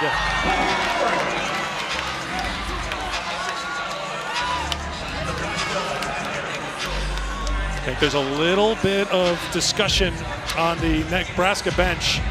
John Cook checking with his team. Should I challenge this? Was that touched?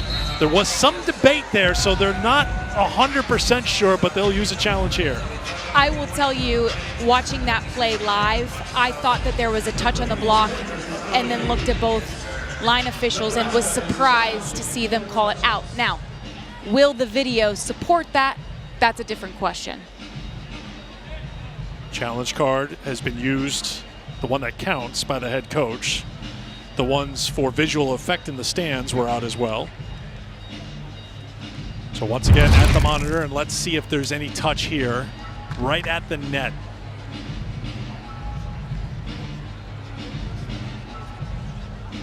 The attack by Batenhorst. And was there, no, not anything there by Pukas. They've got to be looking at the net.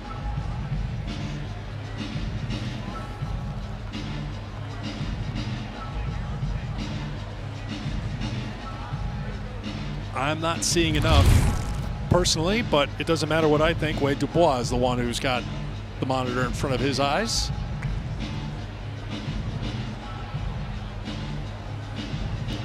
So much depends too on where it takes place in relation to where the cameras are placed, how the replays look. That's something Katie talked about before. What's the toughest thing to look at? Touch, no touch. There's another angle.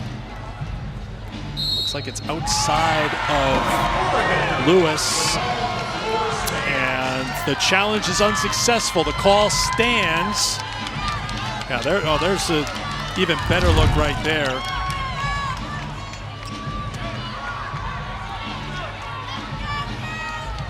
I think John Cook disagrees, but that's just me reading body language and facial expressions. You think I'm right? I'd say you're right. 2019. Dug out by the Ducks. Nunaviller. Was it touched? Yes. Point Oregon. And the Ducks, who are down 20-17, have come back to tie it at 20, and they force a Nebraska timeout. We saw that in set number 2 when Nebraska had a 22-20 lead and Oregon came back to win it 26-24. Are we seeing a repeat here in set number 4? They're never out, which I think is the mark of a great team. Even though they might get down by a couple of points, given everything that's on the line with your back against the wall in this 4th set, you have to win this one to force a 5th. And right now, Oregon's regained a little bit of their momentum here by a nice serving run.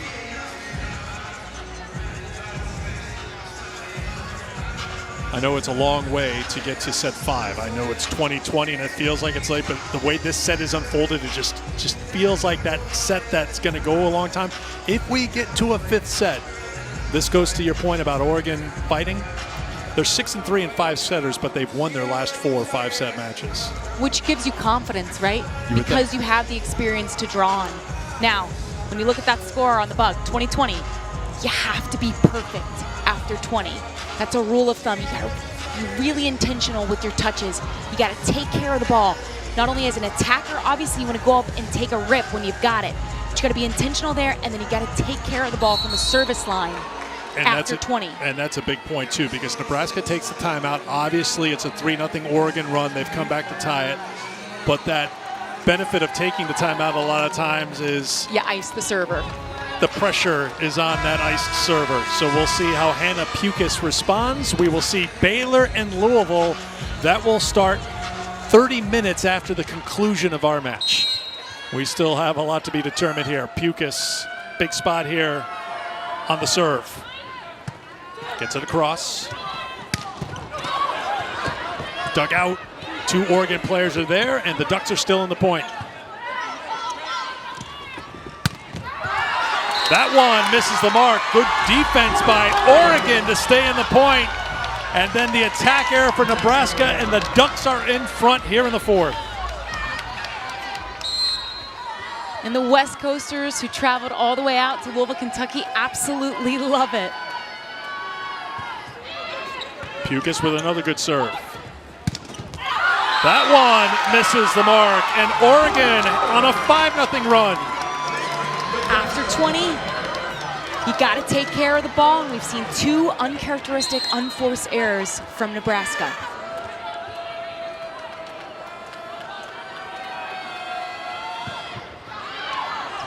Oh, that one floats. That was on its way down, and another one that knuckled and got some air. So Pukas put a couple of in out of the timeout, but then a service error ends the run, and Oregon's lead down to 1. Now can Oregon side out, or can Lexi Rodriguez go on a run here for Nebraska? Pukas looks to the back. Point for the Ducks. It's a good job by Mimi Collier. Not a perfect set. She has to kind of rearrange her body here, midair, but still just puts it in play. Is able to get it right on Nicklin Hames there and right back. Nunaviller.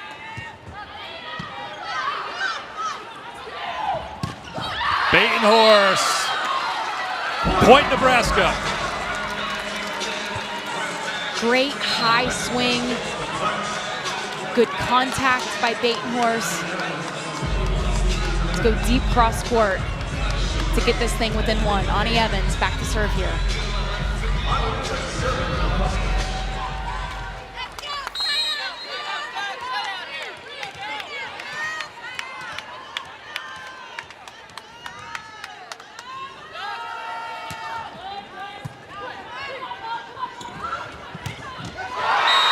has been so clutch for the Ducks.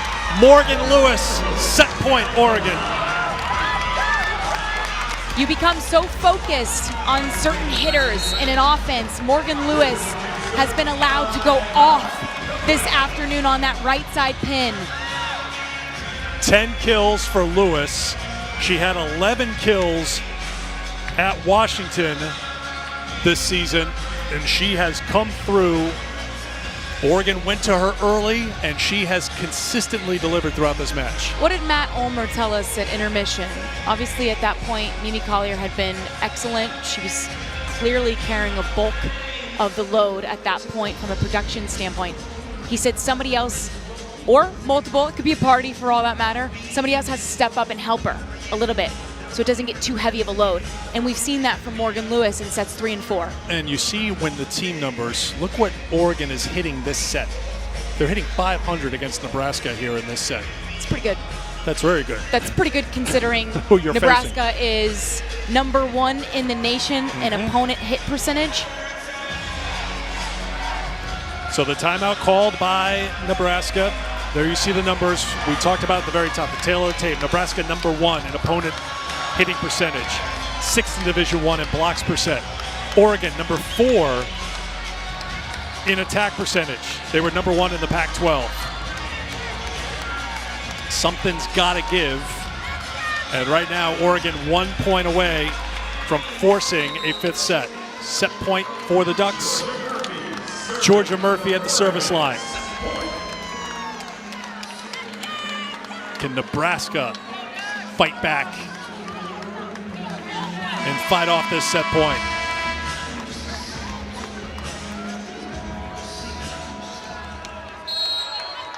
Signal to serve is given, and Murphy is ready.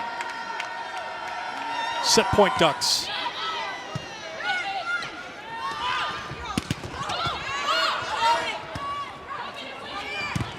Off the block, point Nebraska. They fight off 1 set point. Great swing by Whitney Lonstein there.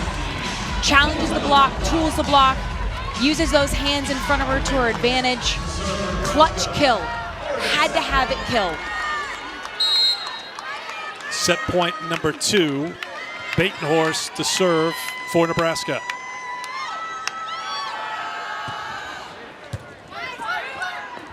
Pukas sets it back for Lewis. Collier. Lonstein! We're tied at 24.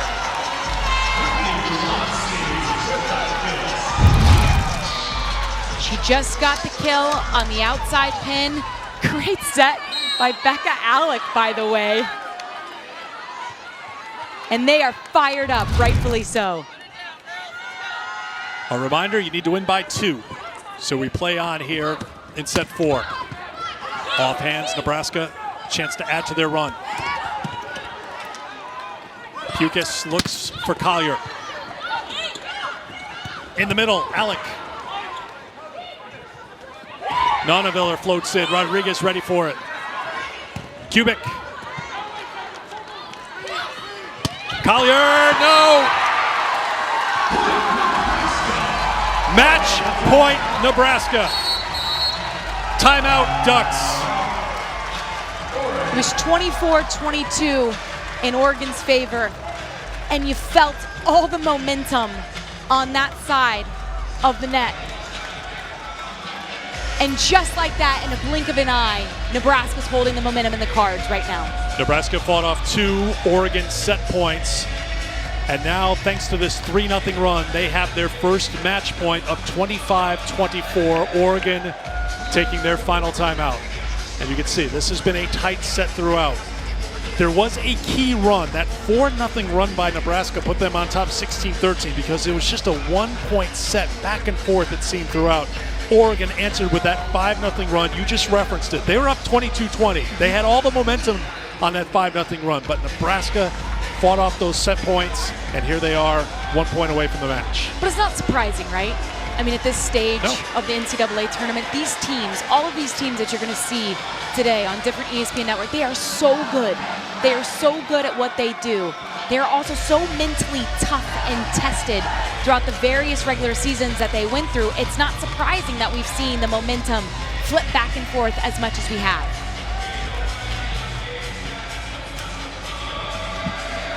Slow start for Oregon. They lost set one 25-14. They hit 0-26 in that first set, but a turnaround in set two. Nebraska had 6 blocks in set 3 to go up 2-1. Oregon's been hitting at a high clip, but Nebraska showing that grit in that fight. They've scored the last 3 points to bring up a match point.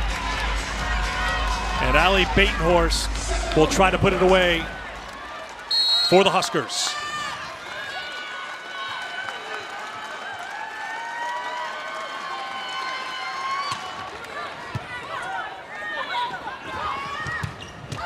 Lewis keeps it alive for Oregon. I love that run. I love that run by Hannah Pukas. Mimi Collier is the sure thing. She's gotten you to this point, but Morgan Lewis is having a phenomenal match. And to trust her in that moment where you have to have it, I think says a lot about Pukas as a setter, trusting her to get it done. Alec with the kill. We talked about how she's been quiet when it comes to her numbers. You pointed out the little things that she's been doing to help her team. Well, that was a helps big them to another match point. That was a big Yes. thing. A really big thing. Match point number 2. Maisie Bosiger, the freshman, comes back on the serve here for Nebraska.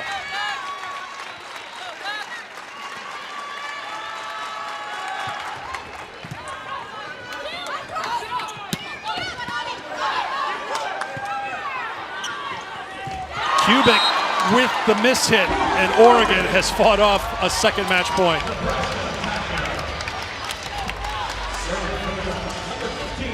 It'll be interesting to see if Nebraska's able to side out here. They are now out of substitutions because we are clearly running long. Mimi Collier back to serve. Tied at 26. Off fingers, great save. McClellan got there. Oregon scrambling to get set. Nebraska scrambling to stay in the point. Off the block, set back and in. What a point! Point for the Ducks. And they have got their 3rd set point. Great rally. Great volleyball on both sides. Heads up play by Pukas there to throw it deep into the court over top.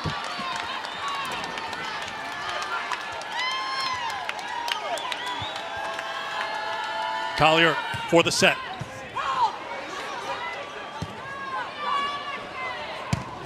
What a job by Rodriguez to put it in a great spot. Nunneviller's got a chance, but that chance denied. The block by Nebraska. Great job by Whitney Lonstein. Caitlin Horde being patient here, putting up a really good block, knowing that the ball is going outside to Nunneviller. Huge block. Lonstein back to serve.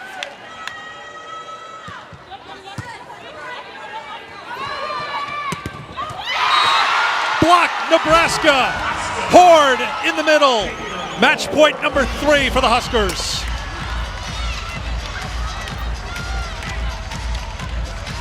Horde's in all the action. Lonstein now serving for the match.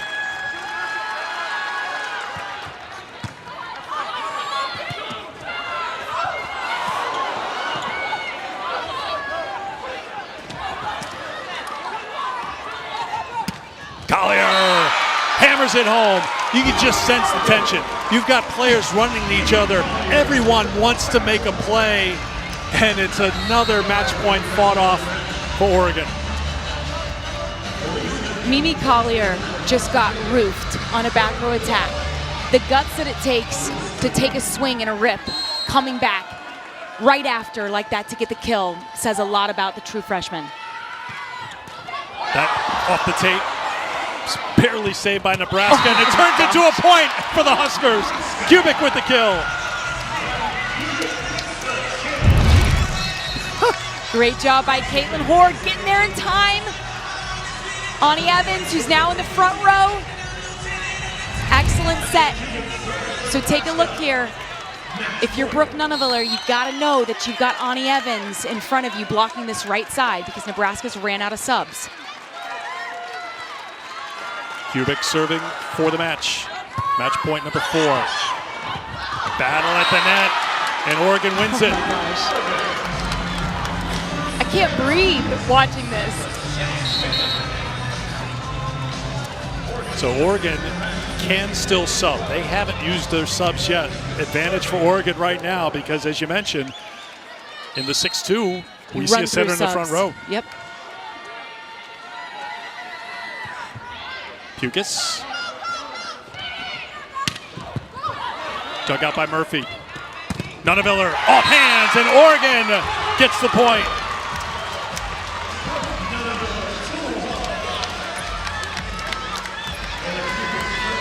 Set point number 4 for the Ducks.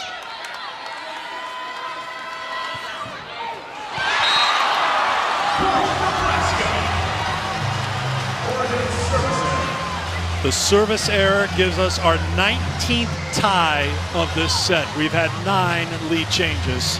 We're tied at 30.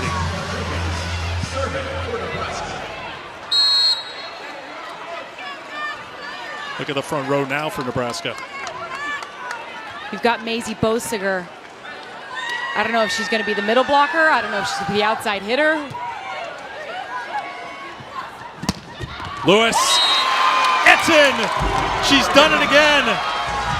What a game for Morgan Lewis. And you got to think, if you're Oregon, you got to capitalize. You got to capitalize on the fact that you've got a DS in the front row for Nebraska, an undersized setter in the front row for Nebraska. And if you're Allie Batenhorst, you say, bring it on. Set point number 5. Dug out, that drops in, and the Ducks survive and will go to 5.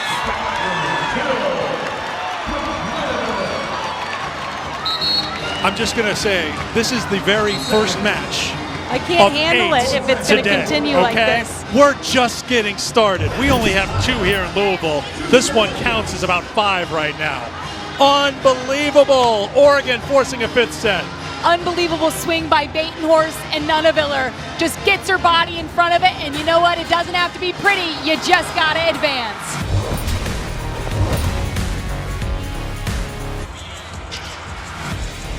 Four sets down here in Louisville. We've been giggling throughout the whole commercial break. It's just been great to watch. You get a 4th set that goes 32-30. Oregon fought off 4 match points to force a 5th and deciding set.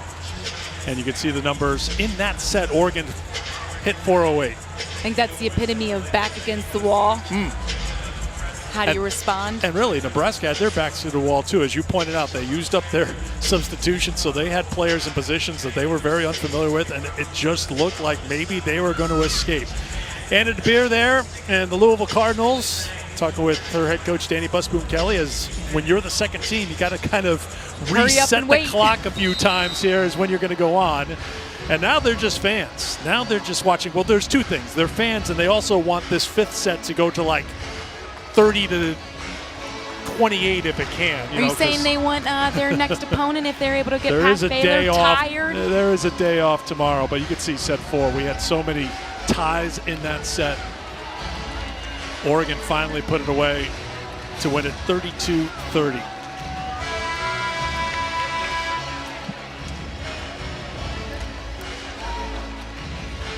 Collier with 23 kills for Oregon. Lewis with a season-high 12 for the Ducks. Batenhorst 15. Krause 13. Lonstein with 12. A reminder, each team is given a challenge here. So Oregon was working without a challenge throughout that entire 4th set. They have a challenge here. Nebraska is given a challenge. Both teams have 2 timeouts. Importantly for Nebraska here, Katie George, they can do a reset here with their personnel as we head to a 5th set. And I don't think that they'll run out of subs in a 5th set since it's much shorter, but never say never. You play to 15 in the 5th set, you win by 2. And we are ready for set 5, a spot in the regional final on the line against the winner of our next game between Louisville and Baylor. I'd love to tell you when that next game is going to begin. We have no clue. Set 5 underway with the Pukas serve. Off the block, point Nebraska to get things going here in set 5.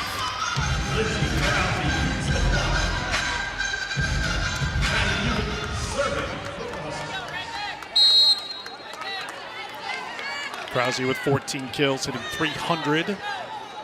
Kubik back to serve. Good serve. Good diving play by Nuneviller to keep it alive. That goes long, and Oregon's got a point.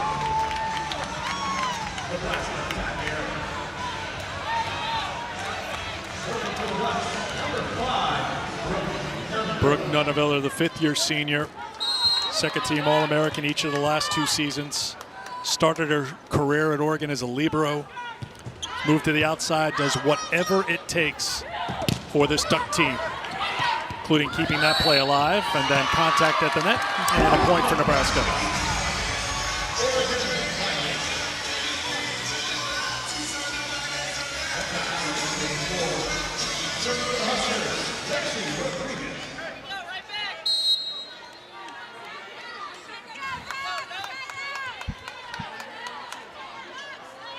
Rodriguez puts it into play. Collier off hands, and another kill from Mimi Collier. 24 for Collier. A reminder, her career high came in a 5-setter against USC, 29 this season. Great swing there, finding the hands of Lindsay Krause there on that right side. Collier's been so much fun to watch this afternoon. Georgia Murphy serves for Oregon. Tied at 2 in the 5th.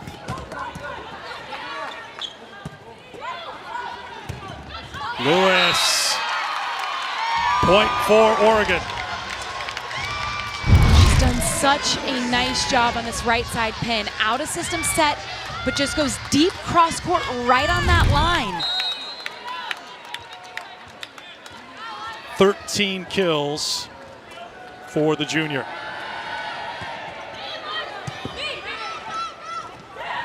Sent wide to Batenhorst. Nuneviller kept it alive. Sent deep. Oh, great diving play again by Brooke Nuneviller. And it leads to an Oregon point. We Great said hustle. she does whatever it takes, and she did on that point.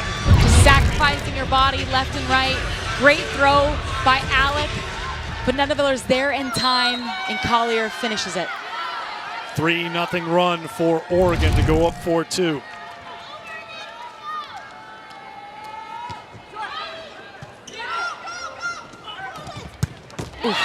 Good set. Good kill for Krause. Really nice job by Nicklin Hames going back to the right side pin here.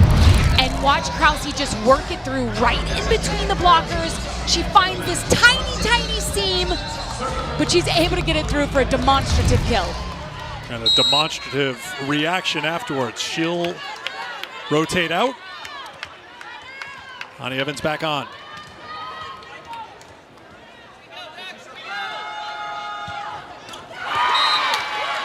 Service error number 5 for Nebraska. Oregon with 13 service errors, so Nebraska's had a big edge in that category, but they're magnified now, no question. We're in set 5, and you talk about the margin of error really shrinking down as we go deeper into this 5th set.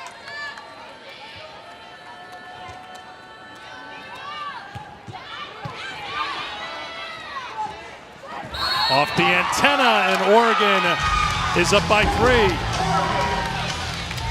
Timeout called by Nebraska. As you get closer and closer to the finish, I do think that you feel the pressure mounting. You get a little bit tighter with every single touch. It's the team that can continue to play confident, loose, and free that has the advantage. It is so hard to do. I think back to some of the matches that I played in the NCAA tournament, never to this level, but you were so tight thinking, oh my gosh, if I don't put up a perfect set, if I don't put her up in an optimal situation, we're gonna lose. And you can't have that play to lose mindset. You have to play free and do exactly what's gotten you to this point, which is taking big swings, big rips, believing in each other. And I think you're seeing both teams tighten up just a tad with that errant set from Ani Evans. We haven't seen that all match, have we? And then she throws one up into the antenna. Uncharacteristic.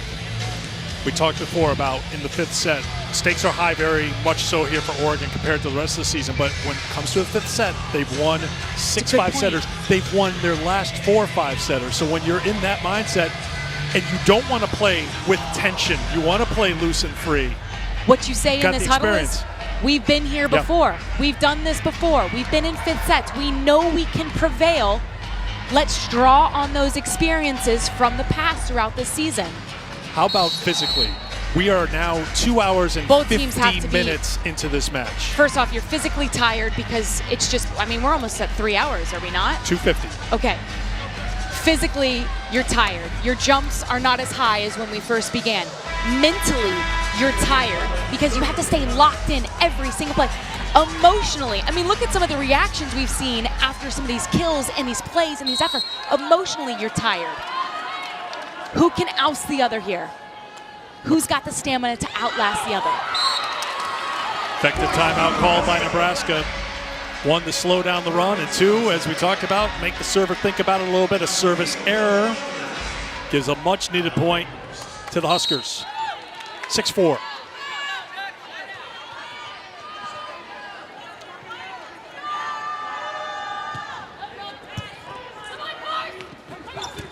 Bacon with the kill for Oregon. They get it right back.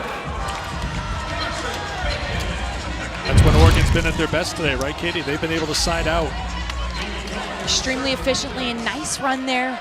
Quick 1 set behind Pukas. Bacon's on it. Collier to serve.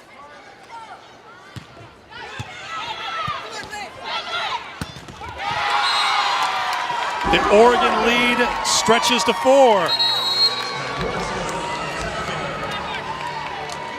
The teams will now change ends, change benches. We'll stay right here because Katie George, she talked about the emotional fatigue, the physical fatigue, the mental fatigue. She's just hitting her stride. She's got a lot to get to right here. We're not taking a commercial. Go ahead, Katie. Floor is yours. I think these teams, you see every person at some point in a deep run in the NCAA tournament is going to be crucial. Carson Bacon didn't start today, but they went to her early. We don't know if she had intentions of playing today, but she got thrown into the fire early. She was ready. She was ready. Morgan Lewis. We don't know if she was going to play today. She did not start and got thrown into the fire, and she's been ready. Those two have been great today. Very, very consistent when they've been needed off the bench. Collier serves with Oregon up by 4 at the changeover. Murphy with the dig. Collier from the back, off hands, another point for Oregon, and it's all Ducks right now. Oregon fought off 4 match points, and when you do that, maybe that emotional and physical and mental fatigue is forgotten a little bit because you get that kind of bump into a 5th set, and we are seeing that bump right now, up by 5. You played a 15 as that one just floats over the net.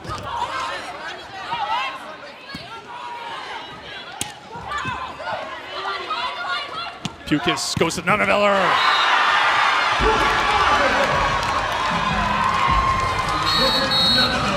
Timeout, Nebraska. Really nice set by Hannah Pukas all the way to that antenna. Nunneviller's got line if she wants it. She takes it cross-court in between the block. And right now you can feel Oregon's got the momentum. 4-0 run for the Ducks, go up by 6. If you're Nebraska, you're having a very calm conversation here. 6 points if you side out quickly and go on a serving run is nothing. Certainly been done before. Starts with 1 point. That's got to be the message here for this Nebraska team that got to the national championship match a season ago. Backs against the wall right now. Down 10-4. playing to 15 here in the 5th set. Louisville and Baylor coming up next. Louisville has won 10 in a row against a Baylor team, very young Baylor team that won 25 matches this year. That's coming up next. Plenty of matches on the schedule today. 16 teams will be brought down to 8. Defending national champions taking on Penn State later today. Florida and Pitt. Pitt's been red hot. Louisville we talked about. And we got it started 11 a.m. Eastern time. 10 o'clock Central, 8 o'clock on the West Coast. And now here we are approaching 2 o'clock in the East in set number 5. Before we showed you the bracket, did you notice who was being vocal in Nebraska's huddle? Kenzie Knuckles. Still trying to make an impact even though her season ended with injury, and continuing it from the bench right now.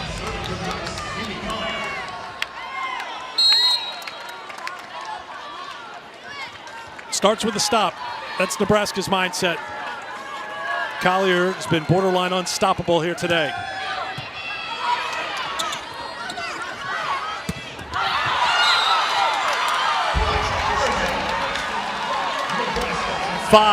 Nothing run for the Ducks.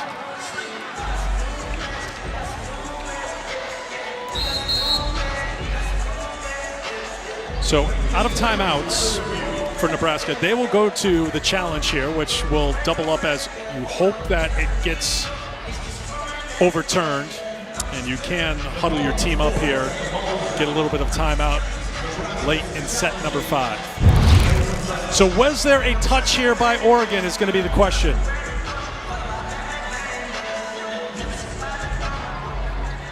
I think we'd be looking at right hand of Hannah Pukas. Yep.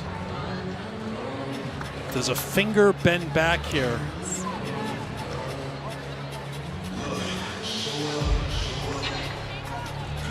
Again, touch, no touch, so tough to tell. That's a blown up image from the end zone. Certainly was long, and Pukas very close to the net here. Let's see. We'll rock that one back and forth too to see if there's just a little bit of movement on the finger of the setter for Oregon.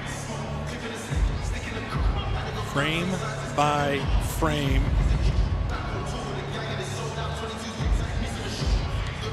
I don't know if we see enough.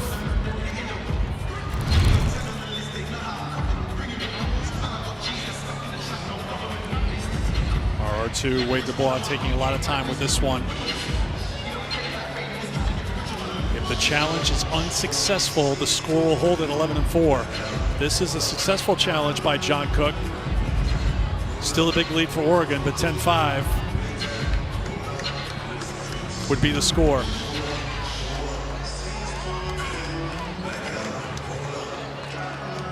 And unsurprisingly, maybe our longest challenge. And the call is point Oregon. Challenge unsuccessful, the call stands.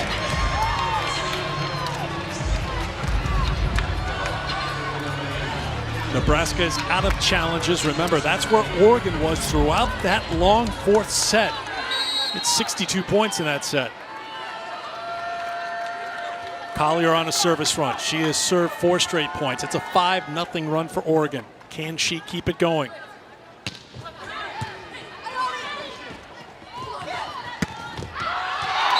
That's off the tape and out, and a point for the Ducks. A 6-0 run for Oregon.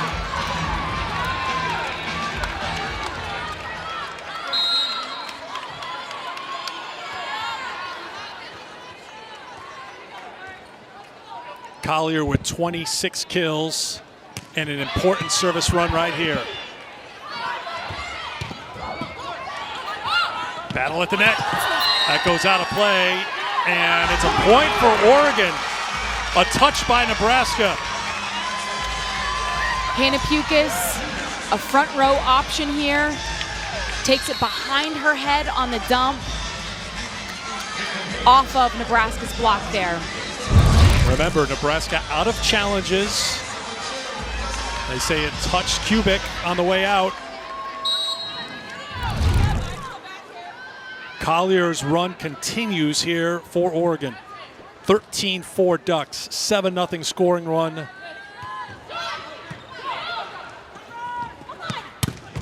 Off the hands, and Nebraska finally ends the run. Nice swing by Kubik there. Can he get some kind of urgent run here?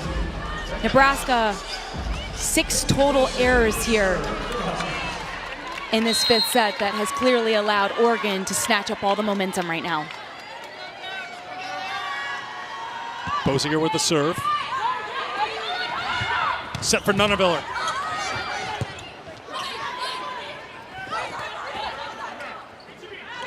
The return to Nuneviller. Drop down. Point Oregon. Match point Ducks.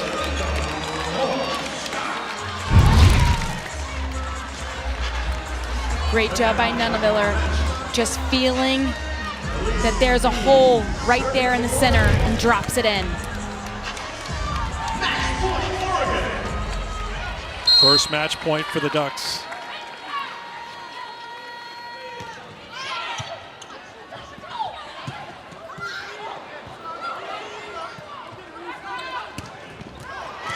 Collier misses on the attack, and Nebraska's still alive.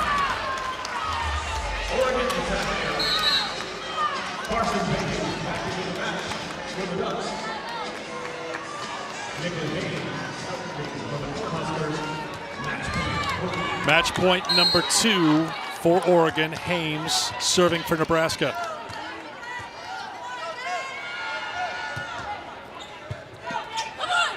Pukas looks long. Nuneviller. Back-to-back points for the Huskers. Not done yet.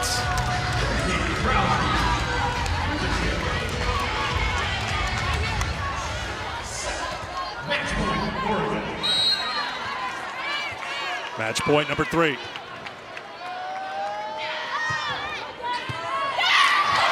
Ace for the Huskers. With each point, it gets more interesting.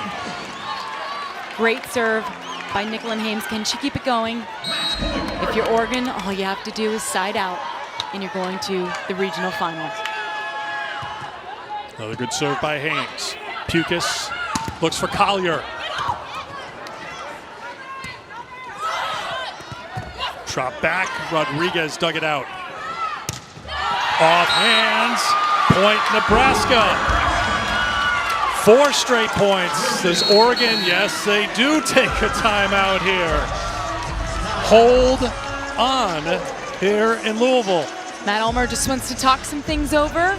With every single point that Nebraska ticks away at, Oregon gets a little bit tighter and tighter and tighter, but they've done an excellent job certainly getting out to such a large lead here. Can you come out and just get 1 point to close the door? The lead was 14-5 as Nebraska has pulled within 5 as you take a look at the numbers set by set. And Katie just talked about the errors for Nebraska being the key factor in Oregon in set 4 and now in set 5 hitting a very high number. And for the match, the Ducks are hitting a 227 against a team that has limited opponents to 123 hitting all season long. What a difference here in this 5th set. A reminder, the Bears and the Cardinals, they've been waiting in the wings for a long time. They've got a front row seat here to watch this match.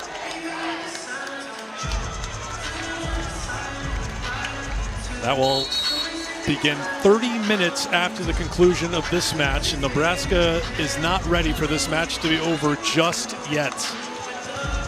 4 straight points. Now match point number 5 for the Ducks.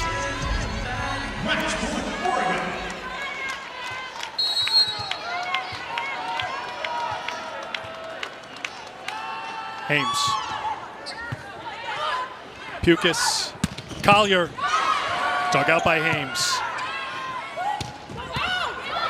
Might have been heading out. McClellan taking no chances. Nuneviller blocked back, and Nebraska fights off another match point.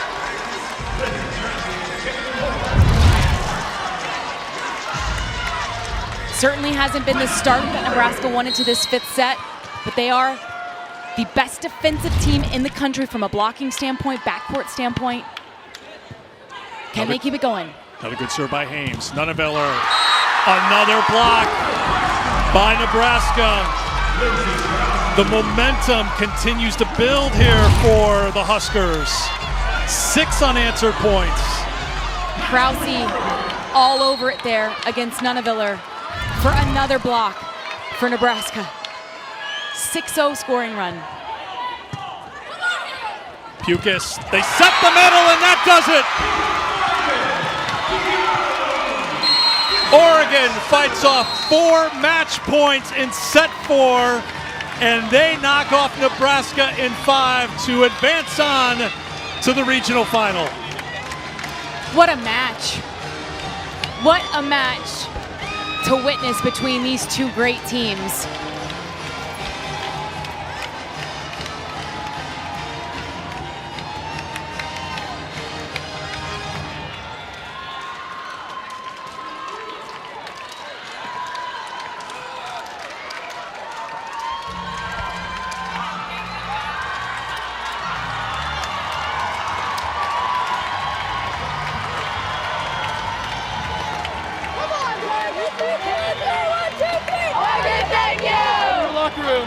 In a match that took 3 hours and 5 minutes, the Oregon Ducks celebrate.